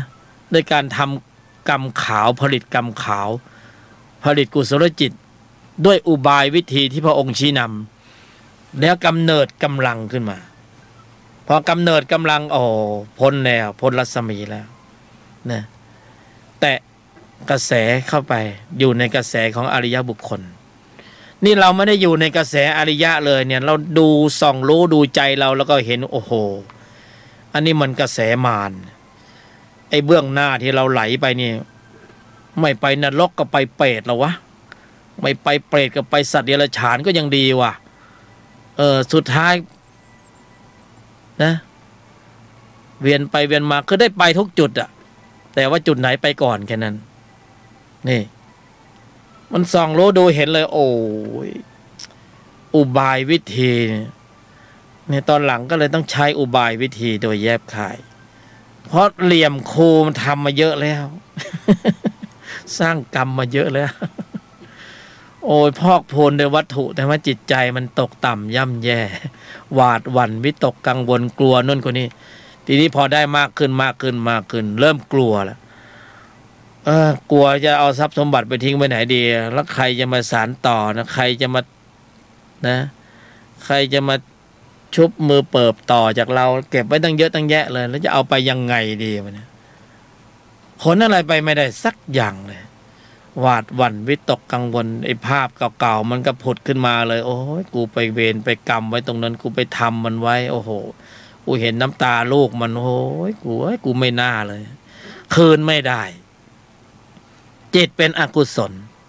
ตกภูมิเลยทีนี้ล่วงเลยนี่นะอกุศลภูมิเป็นที่หวังได้เลยทีนี้นะจะดึงให้มีกุศลให้มีบุญถึงพร้อมเพื่อยกระดับจิตให้มีฐานะภาวะไปอยู่ในภพภูมิที่ดีมันไม่ไปนะเพราะกำลังดึงไม่พอนรกมันดึงล่วงลงไปเลยเพราะมันหนักกรรมที่เป็นอกุศลนี่มันหนักมันก็ลงข้างล่างนะกุศลจิตอย่างพวกเรานี่นะวันนี้สบายเก็บ2 ชั่วโมงทำนะไม่ได้เงินข้างนอกแต่ว่าได้ทรัพย์ภายในไม่ได้ทรัพย์ภายนอกได้ทรัพย์ภายในเก็บ2 ชั่วโมงทำเนี่ย ตุนไว้ก่อนนี่โทษไม่ธรรมดานะจิตที่มีองค์ประกอบด้วยกุศลเป็นอันมากได้เจริญเกิดขึ้นในใจของเราเนาะจะไปหาที่ไหนกำลังแรงดึงไปไงสูงจิตที่มีองค์ประกอบด้วยกุศลระดับชั้นของมรรคเมื่อถึงผลแล้วมีกำลังสูงมากมีกำลังสูงมากนะใครได้สัมผัสแล้วจะรู้ว่าโอ้โหแรงไม่ธรรมดาเราเคยชินเคยเห็นแต่จิตที่มีตัวประกอบด้วยโทสะเป็นไงแรง ไม่ธรรมดาทุกคนมาลุมมาตุ้มนะคนละดอกสองดอกคนละหมัดสองหมัดคนละเท้าสองเท้าใช่ไหมบางคนอ่ะใช่ไหมเห็นกันเดินเห็นในสื่อไหมทุกคนมาลุมมาตุ้มกันใหญ่เลยแรงจิตที่มีตัวประกอบด้วยโทสะแรง โอ้โหบ้านแตกเมืองแตกนรกแตกสัญชาตญาณดิบโหดออกมาโอ้โหนะยุคนี้เราไม่เคยเห็นข่าวไม่เคยได้ยินข่าวเพราะเดี๋ยวนี้สื่อโซเชียลเร็วเราไม่นึกไม่ฝันไม่เคยได้ยินได้ฟังมันก็มีนะแปลกมากเลยโหความรุนแรงของจิตที่มีตัวประกอบด้วยโทสะช่างมีพลังในการผลักดันพฤติกรรมการแสดงออกที่เลวร้ายมากโอ้โหมีให้เห็นจริง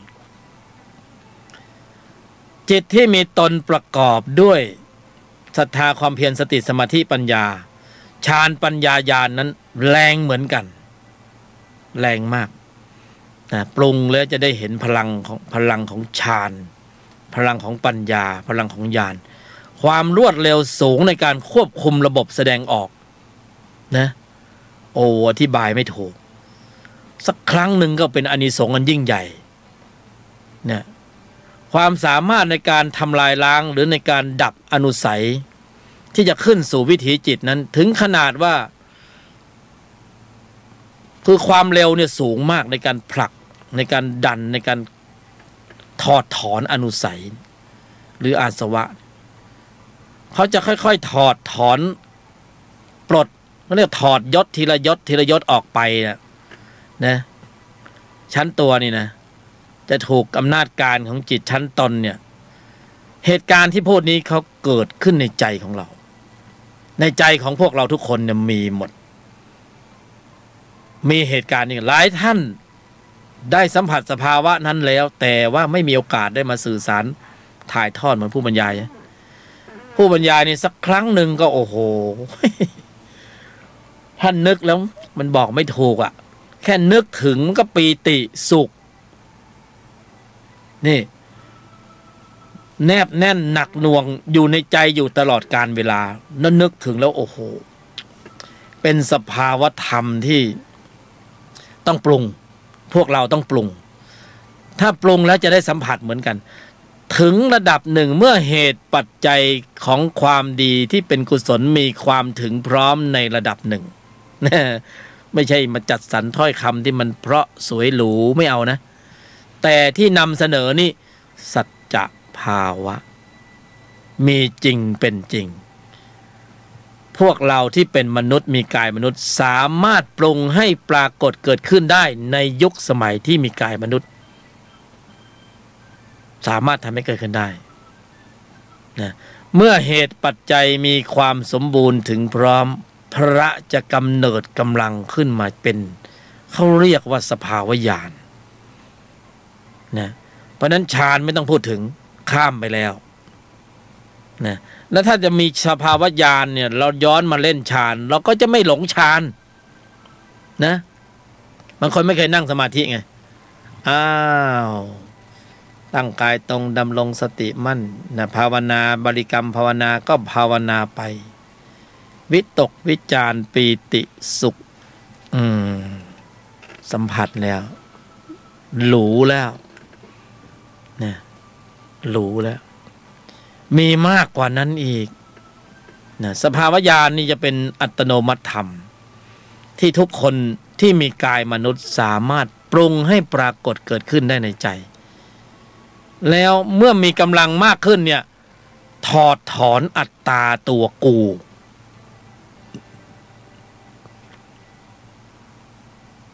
ถอดถอนอัตตาตัวกูนะ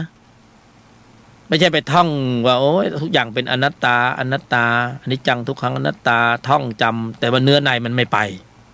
เนื้อในยังไม่เป็นเพราะเราจำบัญญัติได้โอ้สภาวธรรมนะลองส่องรู้ดูเห็นสภาพธรรมะตรงตามความเป็นจริงจะเอาอะไรไปรู้ต้องจิตที่มีองค์ประกอบด้วยกุศลในระดับชั้นของมรรคที่กำเนิดกำลังของพละเมื่อถึงผลแล้วจึงจะส่องรู้ดูเห็นสภาพธรรมะตรงตามความเป็นจริงแล้วเราเจริญมรรคหรือยังเราอ่านสุตตะจินตาแต่กำหนดเจริญแล้วหรือยังใช่ไหมอ่านมาจินตนาการไปแล้วเราก็โอ้สภาพธรรมะส่องรู้ดูเห็นแล้วตรงตามความเป็นจริงเสียงเป็นอย่างนี้รูปเป็นอย่างนี้นะไม่ใช่อัตตาตัวกูเป็นเพียงแค่รูปแค่นามนกแก้วนกขุนทองก็เรียนได้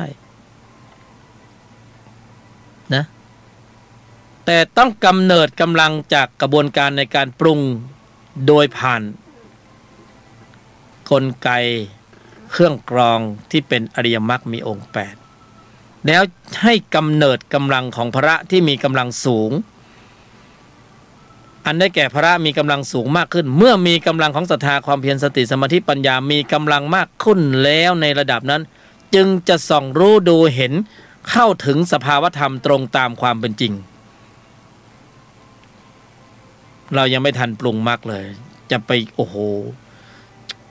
รู้แล้วสภาพธรรมะตรงตามความเป็นจริงรู้ได้ไหมฟังมานะจินตนาการไปหลายรูปหลายแบบถ้าเป็นองค์ความรู้ที่สมบูรณ์ถึงพร้อมเมื่อมีเหตุมีปัจจัยสมบูรณ์ถึงพร้อมด้วยกระบวนการในการฝึกฝนอันเป็นเหตุและเมื่อปรากฏเป็นผลได้แล้วในระดับหนึ่งนะทุกอย่างมันต้องใช้เวลายังไม่ใช่ปุ๊บปั๊บทันทีปรากฏเลยใช่ไหมมันค่อยๆปรุงไปแล้วค่อยๆโตขึ้นค่อยๆโตขึ้นจะปรากฏเป็นผลเมื่อไหร่ไม่รู้น่ะเป็นอำนาจการเป็นปรากฏการณ์ที่ไม่รู้ล่ะแต่ว่าค่อยๆปรุงไปเก็บไปสะสมไปตามวันเวลาสะสมชั่วโมงทำไปสะสมชั่วโมงทำไปสะสมทีละชั่วโมง2 ชั่วโมงนี้ก็อยู่ในข่ายสะสมไปตามลำดับจนกำเนิดเป็นกำลังขึ้นมาแล้วถอดถอนอัตตาตัวกูออกไปถอนอนุสัยกิเลสนะก็อย่างที่บอกว่าคือต้องมีแสงสว่างที่มีกำลังสูงมากจนความมืดหายไปหมดเลยอนุสัยกิเลสหรืออาสวะก็เหมือนความมืดใช่ไหมนะพละ5ที่มีกำลังก็เป็นแสงสว่างที่มีโอ้โหนะแค่แสงสว่างปรากฏขึ้นมาแค่นั้นนะจิตเหล่านั้นที่เป็นพืชเชื้อในการเกิดในวัฏสงสารน่ะมันฝ่อไปเลยไม่มีกำลังแรงในการผลักดันให้เกิดพฤติกรรมการแสดงออกที่เป็นอกุศลอีกต่อไปขนาดนั้นเลยนะตรงนั้นเลยนะเกิดขึ้นทั้งหมดที่พูดนี่เกิดขึ้นในใจของพวกเราที่มีกายมนุษย์ เห็นไหมย้อนกลับมาที่พวกเราที่ฟังธรรมะอยู่เพราะนั้นที่เรามีอยู่ในขณะนี้กายมนุษย์เนี่ยคือความสุดยอดของสิ่งที่ได้มาแล้วแก้วสารพัดนึกจะไปพบไหนภูมิไหนก็ปลุกเอาเองเสกเอาเองเลยนะให้มีขั้นตอนมีอุบายวิธีที่ซับซ้อนเล็กน้อยหรือมากหน่อยก็จะได้มีพืชเชื้อของกุศลที่มีกำลังสูงหน่อยถ้าไม่ซับซ้อนมากก็ตามน้ำตามกระแสเหมือนเขาบอกกินตามน้ำ ข้างบนมันกินข้างล่างก็กินตามน้ำไอ้นั่นแหละไปตามกระแสจะพบไหนภูมิไหนก็เลือกเอาแล้วกันแต่ถ้ากินตามน้ำมันจะได้เปรตวิสัยนะได้แน่นอนน่ะเพราะจิตตัวนี้ส่งไปแน่นอนเพราะว่าขณะกินอยู่เนี่ยมันจะเกิดกำลังจิตที่มีตัวประกอบด้วยโลภะมูลจิตเนี่ย มีกำลังมากและเข้มข้นสูงเวลามีกำลังมากและเข้มข้นสูงเนี่ยเครื่องแบบของเปรตเนี่ยเริ่มปรากฏให้เห็นนะนี่หน้าก็เฉยๆแต่ข้างในเนี่ยไปแล้วไปเปรตจะภูมิแล้วเปรตภูมิวิสัยเปรตวิสัยไปแล้วคือเลือกเอาเลยแล้วว่าจะไปภูมิไหนไปจากการแสดงออกนี่แหละทีนี้การแสดงออกที่สำรวมระมัดระวังมากขึ้นในระดับที่จะเป็นพระอริยะเนี่ยมันก็ต้องมีกลไกมีขั้นตอนแต่ถ้าเป็นนรกภูมิเปรตภูมิอสุรกายภูมิสัตว์เดรัจฉานภูมิไม่ต้องมีความซับซ้อนคือให้กินตามน้ำนะไปตามสบายไหลไปตามกระแสสัมผัสไม่ต้องทวนนะไหลไปเลยนะเดี๋ยวไปถึงเองอ่ะมันจะมีจุดรองรับอยู่นะไม่ต้องห่วงคนข้างหลังนะไปข้างหน้าไปที่ชอบอ่ะ ก็จริงๆมันไปอย่างนั้นจริงๆไอ้ชอบอย่างไหนก็ไปอย่างนั้นนะไปที่ชอบก็คือไปตามกระแสสัมผัสนะถ้าเราจะเลือกที่ไปนี่เราก็ต้องมาละย้อนขึ้นมาจากการแสดงออกที่ไม่สำรวมระมัดระวังตั้งมั่นให้ถึงพร้อมต้องมากำหนดควบคุมระบบแสดงออกเห็นไหมพอกำหนดควบคุมการแสดงออกก็จะเริ่มเข้าสู่กระบวนการของการปรุงกำลังจิตที่มีองค์ประกอบด้วยกุศลในระดับชั้นของมรรคขึ้นมานี่กำหนดก็ต้องมาด้วยสัจจะควบคุมต้องมีโยนิโสมนสิการควบคุมการแสดงออกเห็นไหมมันเป็นขั้นใช้ขั้นตอนในการก่อนที่มีการกระทบสัมผัสขณะสัมผัสภายหลังจากสัมผัสจะต้องตั้งมั่นอยู่ตลอดเวลาในคันลองของธรรมนี่ในคันลองของธรรมเพราะฉะนั้นไม่มีอะไรมากเลยธรรมะเห็นไหมง่ายๆสบายๆอย่าไปทำให้มันซับซ้อนสินะอย่าไปใส่กฎระเบียบรูปแบบเข้าไปเยอะเพราะมันไม่ถึงขนาดนั้นเอาแค่ระบบควบคุมการแสดงออกในแต่ละวันในชีวิตประจำวันที่เราจะอัปเกรดของเราเนี่ยให้เป็นจิตชั้นไหนเราก็ปรุงนะถ้าตามน้ำก็จิตชั้นอ่อนลงไปมีจุดรองรับอย่างที่ว่าถ้าจะเอามาตรฐานขึ้นมาอีกระดับหนึ่งก็มีการควบคุมการแสดงออกที่เป็นระเบียบเป็นระบบ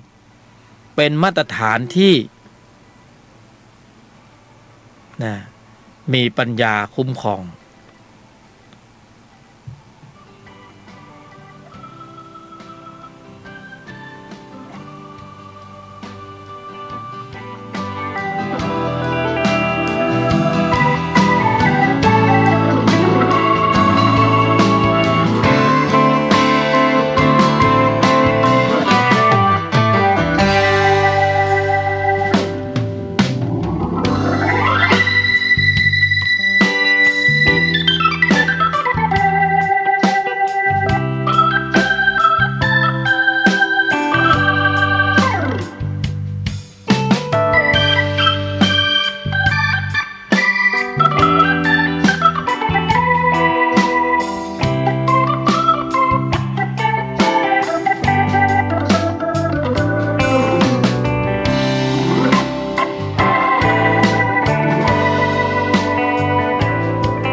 ครั้งก่อน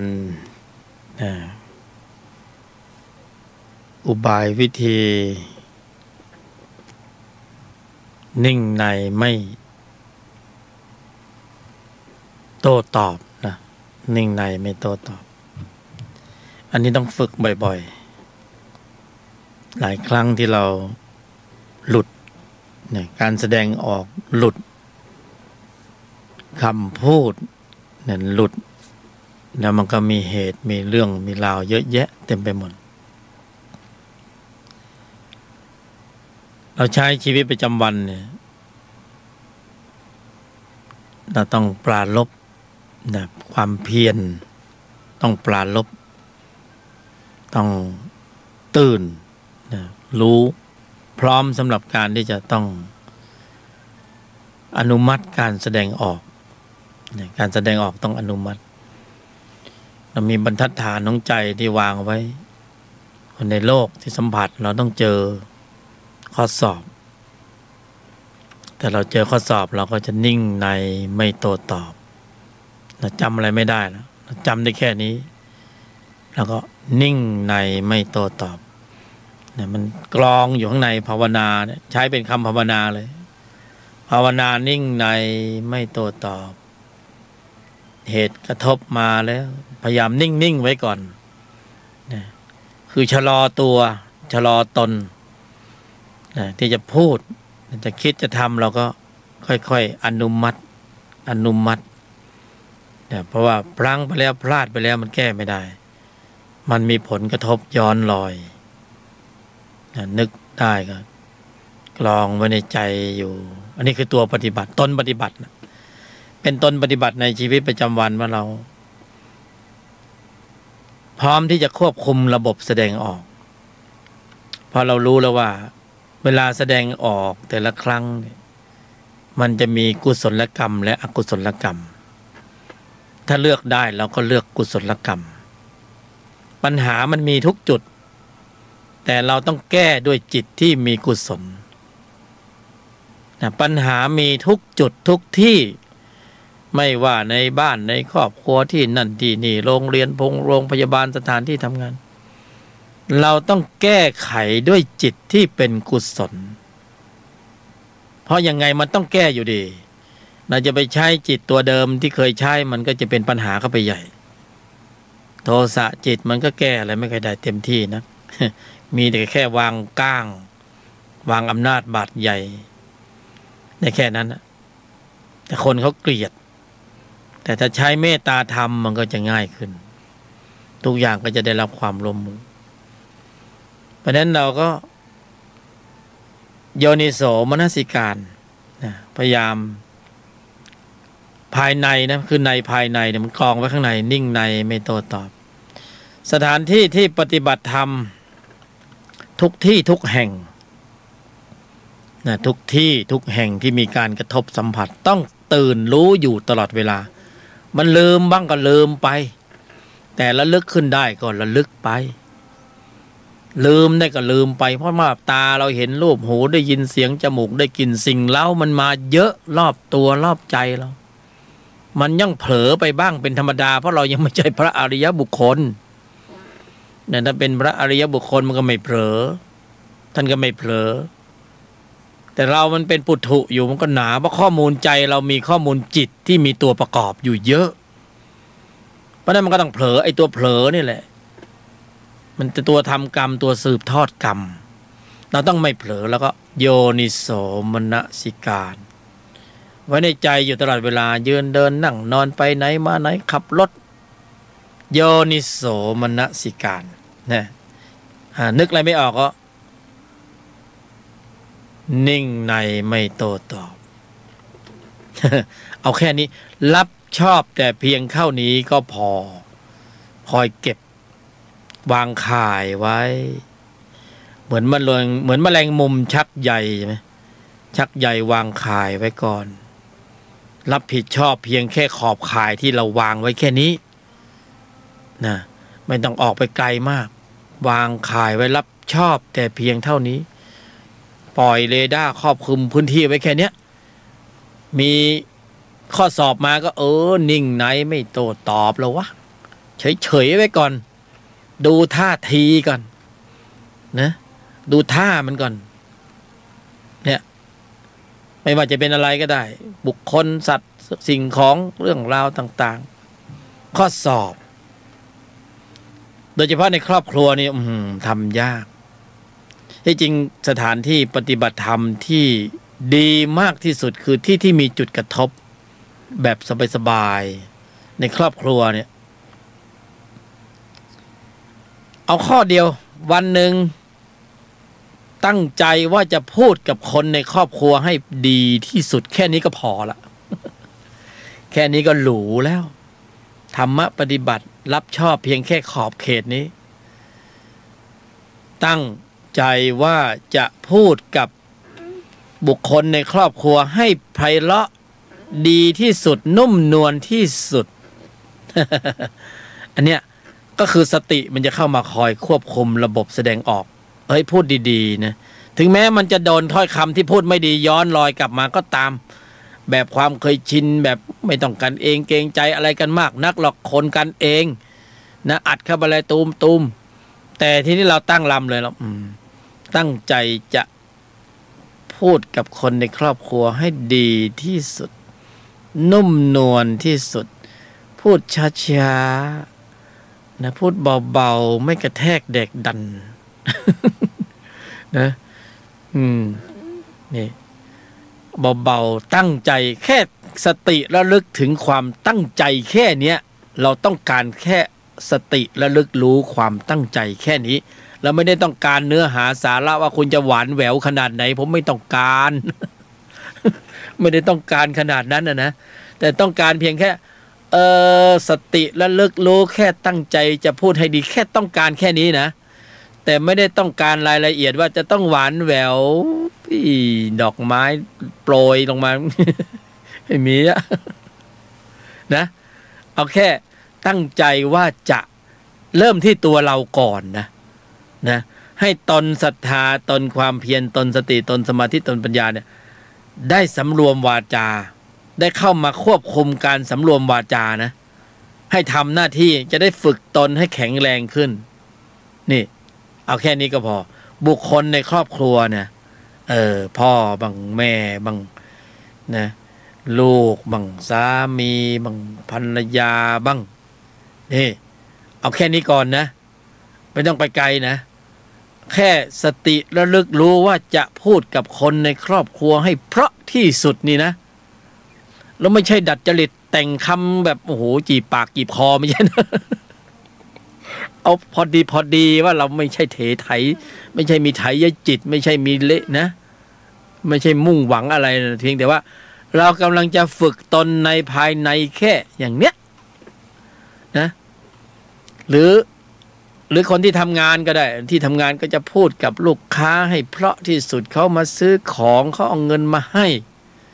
นะนี่หรือที่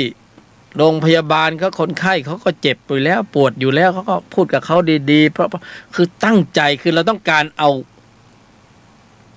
จิตที่มีความเป็นกุศลในการควบคุมระบบแสดงออกให้เขาได้ออกแรงในการทำงานนี่โดยมีสิ่งแวดล้อมเนี่ยเป็นอุปกรณ์ในการฝึกเนี่ยคนรอบข้างนี่เป็นข้อสอบเราหมดเลยบางคนก็แสดงพฤติกรรมที่หยาบบ้างกลางบ้างละเอียดบ้างบางคนก็คำพูดที่หยาบบ้างกลางบ้างละเอียดบ้างมันก็ออกมาแต่ละคนเนี่ยมันถ่ายทอดข้อมูลออกมานะเราก็ต้องตั้งลำให้ดี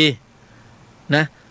พร้อมสำหรับการรับกระทบทางทวารต่างๆนี่อันนี้คือกระบวนการในการฝึกอันนี้คือการปฏิบัติในชีวิตประจำวันนะส่วนที่จะไปปฏิบัติอย่างอื่นนะมันก็ได้ถ้าเราว่างเว้นนะแต่ในขณะที่เรากำลังจะต้องสื่อสารสัมผัสสัมพันธ์เนี่ยเราก็อาศัยอุปกรณ์นะอาศัยข้อมูลส่วนในใจเราก็ต้องมีบรรทัดฐานไว้ก่อนวางกรอบไว้ก่อนว่านิ่งในไม่โต้ตอบนะเบาๆนะอย่าไปหนักหน่วงด้วยถ้อยคำนะคือนี่แหละคือการฝึกในชีวิตประจำวันเพราะข้อสอบจะมาตลอดเลยฝึกค่อยๆได้พูดกับลูกค้าดีๆเพราะเนี่ยบางคนก็เขาเอาเงินมาให้นะมาซื้อของแล้วก็พูดเขาดีๆแต่บางคนก็ได้ยินไม่ค่อยดีก็มีเพราะนั้นก็ค่อยๆฝึกแล้วบางทีเราก็จะเจอคำพูดนะส่วนมากหูมันจะเข้าทางหูก่อนนะฝึกอย่างนี้นิ่งในไม่โต้ตอบนะเวลาเรานั่งสมาธิภาวนาเราก็ภาวนานิ่งในไม่โต้ตอบนิ่งในไม่โต้ตอบนึกถึงความหมายไปด้วยนะนิ่งในไม่โต้ตอบนิ่งในก็ฝึกไปนิ่งในไม่โต้ตอบก็ฝึกไปอย่างเงี้ยนะหรือบางทีเราก็จะเอาละเอียดมากขึ้น แล้วก็กำหนดเจริญอริยสัจเลยนะยอมนะมากกว่านิ่งในไม่โต้ตอบก็ยอมหยุด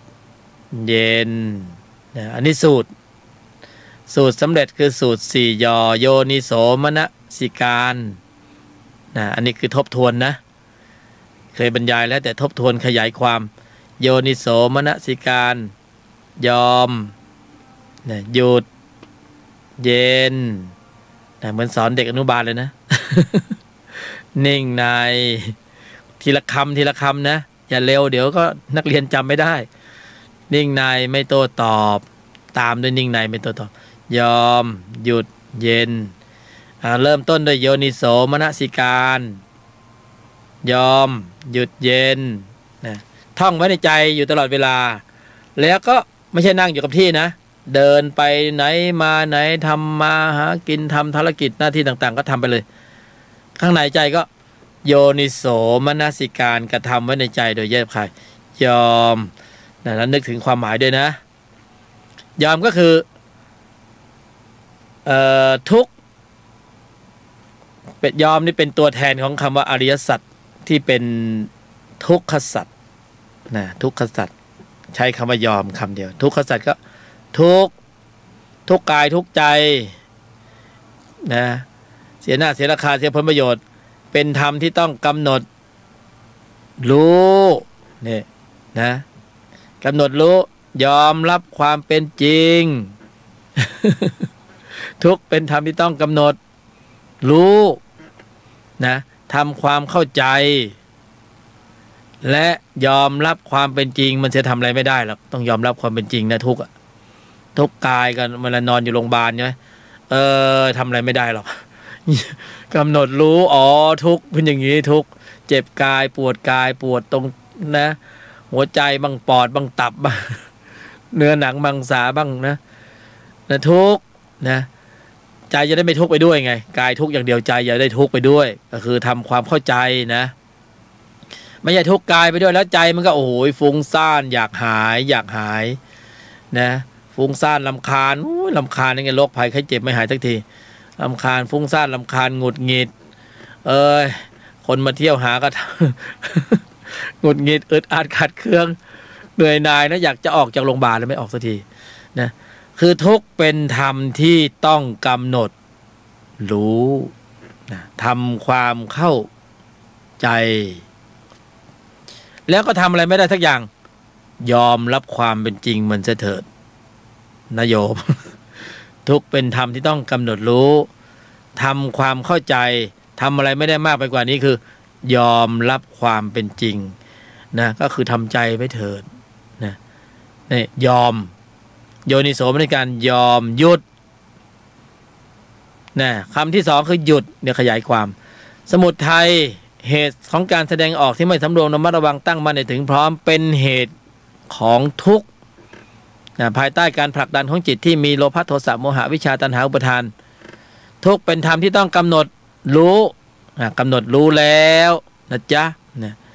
สมุทัยเป็นธรรมที่ต้องกำหนดละนะการแสดงออกที่ไม่สำรวมระมัดระวังตั้งมั่นถึงพร้อมคำพูดไม่ดีการกระทำไม่ดีความคิดไม่ดีละมันเสียเถิดนะละมันเสียเถิดกำหนดละนะได้อย่างละอย่างทุกเป็นธรรมกำหนดรู้สมุทัยกำหนดละก็คือทำความเข้าใจยอมรับความเป็นจริงในเรื่องทุกข์กำหนดละยอมหยุดก็คือหยุดนั่นเองละก็คือหยุดเพราะนั้นก็ได้มา2คำนะได้โยนิโสมนสิการยอมหยุดนะคือสมุทัยเย็นโอ้เย็นนะเย็นก็ชอบเย็นสบายเย็นก็คือนิพพานนะพ้นจากสภาวะของทุกข์นิพพานเย็นนะนิ่งในไม่โต้ตอบนี่คือสภาวะของมรรคนะมรรคจิตมรรคการสำรวมระมัดระวังตั้งมั่นให้ถึงพร้อมนิ่งไหมนิ่งสำรวมระมัดระวังตั้งมั่นให้ถึงพร้อมในไหมในภายในนิ่งอยู่ข้างในนะโต้ตอบไหมไม่โต้ตอบถ้าโต้ตอบนี่เป็นไงถ้าโต้ตอบแสดงว่ามีอัตตาตัวกูเยอะเหลือเกินไว้มันกระทบกูก็เลยตอบไปถ้าเราไม่มีกูแล้วจะมีกูที่ไหนไปตอบ แต่ที่ตอบไปโต้ไปมีเหตุมีผลเถียงไปเถียงไปเถียงไปอัดไปเพราะอะไรเพราะมีอัตตาตัวกูถ้ากูมากมันก็เถียงมากถ้ากูน้อยกูไม่เถียงเลยเพราะไม่มีเหตุผลนะอัตตาตัวกูไม่มีก็เลยเหตุผลไม่มีไม่ใช่คนไม่มีเหตุผลคนไม่มีเหตุผลก็อีกอย่างหนึ่งเหตุผลไม่มีก็เพราะว่าอัตตาตัวกูไม่มีก็เลยไม่มีอะไรจะเถียงก็เฉยอยู่นะเฉยอยู่ก็คือไม่มีเหตุผลเหตุผลไม่มีก็อัตตาไม่มีเลยคือกระบวนการนี้จะค่อยๆลดอัตตาตัวกูลงทีละหน่อยทีละหน่อยทีละหน่อยจนไม่มีเหตุผลปลอดโปร่งปล่อยวางได้หมดก็คือยอมหยุดเย็นนิ่งในไม่โต้ตอบนี่คือสลายอัตตานะพละจะแข็งแกร่งขึ้นแข็งแกร่งแข็งแรงแหลมคมเท่าทันรอบรู้แยกแยะเช็ดล้างหลวงลึก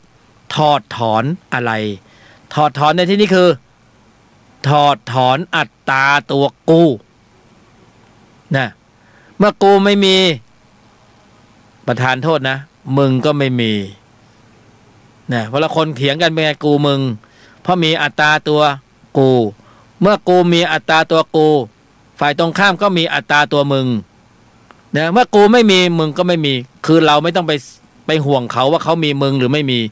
เราแค่ทำให้เราไม่มีอัตตาตัวกูอัตตาตัวกูลดฝั่งตรงข้ามก็จะลดไปเองใช่ไหมเราเห็นอาการของฝั่งตรงข้ามโต้ตอบมาเพราะเขามีอัตตาตัวกูเหมือนเราแต่เราหมดกูแล้วแต่เขายังมีอยู่เขาจึงมีเหตุผลโต้ตอบเราใช่ไหมเพราะเขามีอัตตาตัวกูมันจึงมีเหตุผลเถียงมานะเราจึงมองเห็นจิตในจิตของฝั่งตรงข้ามเห็นจิตในจิตก็คือก็เราหมดแล้วเราถึงเข้าใจว่าสภาวะหมดอัตตาตัวกูเป็นยังไงเมื่อฝั่งตรงข้ามเถียงมาอยู่ก็เขายังมีมึงอยู่เขามีกูอยู่เขาก็เถียงมานะถ้าเรามีอัตตาตัวกูมากเราก็จะเห็นเขาเป็นมึงนะเขาก็มีเห็นอัตตาเหมือนกันเนี่ยถ้าอัตตาเราหมดเราก็เห็นเขาไม่มีอัตตาไม่มีมึงเหมือนกันเพราะฉะนั้นเหตุผลนะที่มีมากคืออัตตาตัวกูนะเหมือนที่เขาเถียงกันในสภาเพราะว่าพาดพิงผมถูกพาดพิงเพราะผมมีกูนะกูถูกพาดพิงผมจึงยกมือขึ้นประท้วงขอให้ท่านประธานบอกให้ผมพูดเพื่อให้ฝ่ายตรงข้ามถอนคำพูดแปลกดีนะสภาวธรรมเนี่ยมันถอนกันได้ง่ายๆอย่างนั้นเลยนะไม่ใช่ถอนแค่คำพูดจิตที่มันลงลึกบันทึกแล้วเนี่ยถอนไม่ได้นะจ๊ะ มันเป็นเช่นอย่างนี้เนาะก็มาถึงตรงที่ยอมหยุดเย็นนิ่งในไม่โต้ตอบยอมคือทุกขสัจหยุดคือ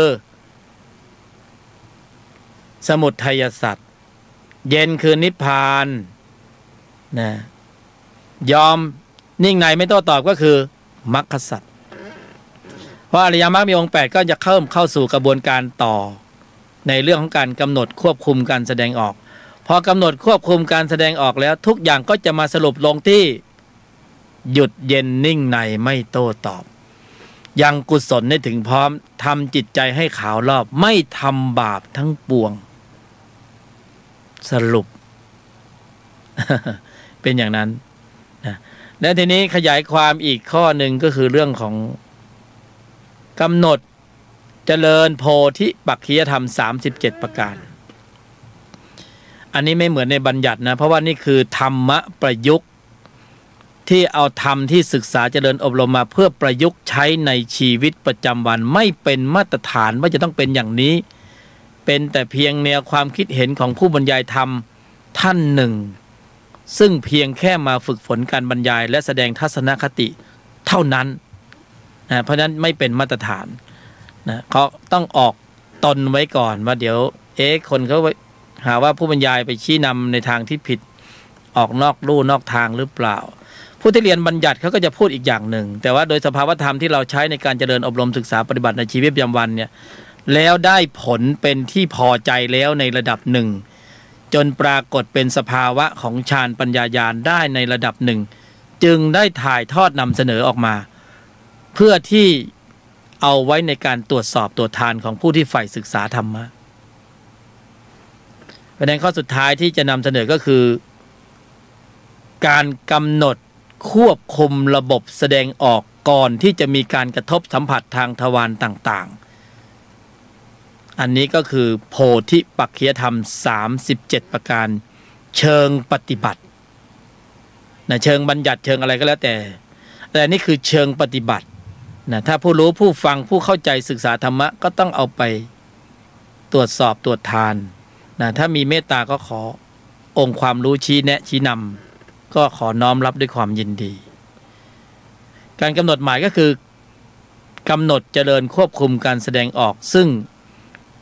มีความละเอียดมากกว่าและครบองค์ประชุมครบองค์คณะขององค์ประกอบของจิตที่ประกอบด้วยกุศลในระดับชั้นของโพธิปัจจยธรรม37ประการครบองค์ประชุมอยู่ในนี้ทั้งหมดนะโดยสภาวะในภายในนะโดยสภาวะในภายในก็คือเริ่มต้นที่การกำหนดเจริญมรรคมีองค์8นิ่งในไม่โต้ตอบกำหนดเจริญอริยสัจ4ยอมหยุดเย็นนิ่งในไม่โต้ตอบแต่ทั้ง2-3บทนำต้องเริ่มต้นด้วยโยนิโสมนสิการในปฐมกาลเพราะว่าองค์ธรรมกุศลจิตองค์นี้เราไปศึกษาในพระไตรปิฎกเราจะเห็นว่าพระบรมศาสดาทรงสั่งสอนสรรเสริญองค์ธรรมกุศลจิตองค์นี้มากเป็นอันดับหนึ่งความหมายก็คือกุญแจสตาร์ทเครื่องยนต์ของมรรคถ้าไม่เริ่มต้นด้วยโยนิโสมนสิการในกรอบของการควบคุมระบบแสดงออกก็องค์ธรรมกุศลจิตองค์อื่นก็จะไม่เสด็จดำเนินพร้อมองค์ประชุมดังนั้นองค์ประกอบที่ระดับของโพธิปัจจยธรรม37ก็จะอยู่ที่การกำหนดหมายสัจจะในปฐมกาลสัจจะในการที่จะควบคุมการแสดงออกแล้ววางกรอบไม่พูดไม่โกรธไม่เห็นผิด3แนวทาง3หัวข้อแล้วโยนิโสมนสิการตามก็จะเข้าสู่การลำดับดำเนินการปรากฏเกิดขึ้นด้วยเหตุด้วยปัจจัยของการเชื่อมโยงกันของธรรมะของกุศลจิตซึ่งเป็นธรรมชาติที่พิเศษที่สุดเป็นองค์คณะใหญ่นะเป็นทัพหลวงเลยก็ว่าได้ที่จะทำภารกิจหน้าที่ในการที่ทำให้พระมีความแข็งแกร่งแข็งแรงแล้วกำเนิดเป็นฌานเป็นปัญญาญาณขึ้นมาเมื่อมีกำลังมากขึ้นก็จะถอดถอนและสลายอนุสัยกิเลสและอาสวะในที่สุดอันนี้ก็ขยายความได้นิดหน่อยเกือบจะหมดเวลาก็พวกเราก็ต้องเอาไปฟังหลายๆรอบนะตรวจสอบตรวจทาน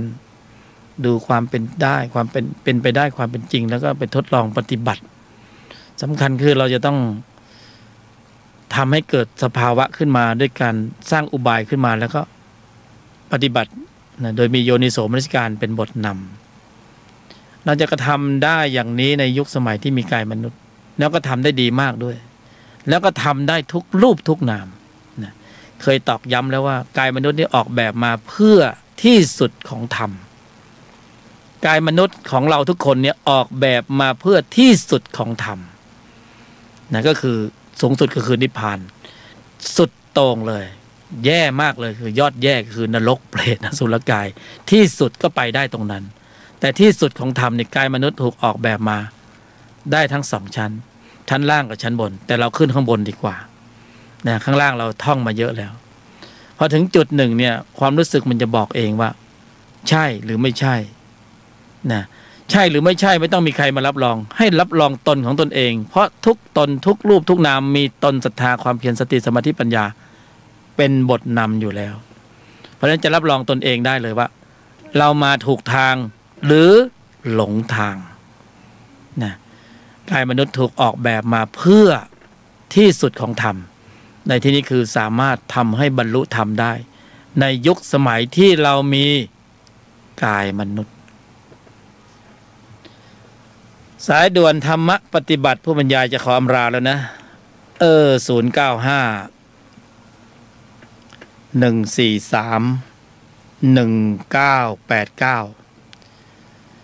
สายด่วนธรรมะปฏิบัติผู้บรรยายหยกธรรม0951431989รัตนมหันทโย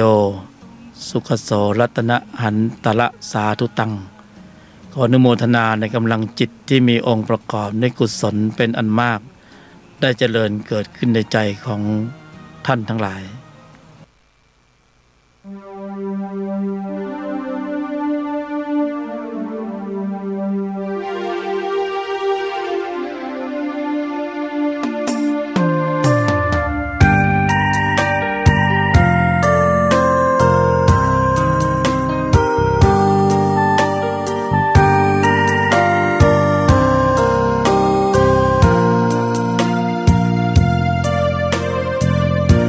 หยุดนิ่งเย็นใน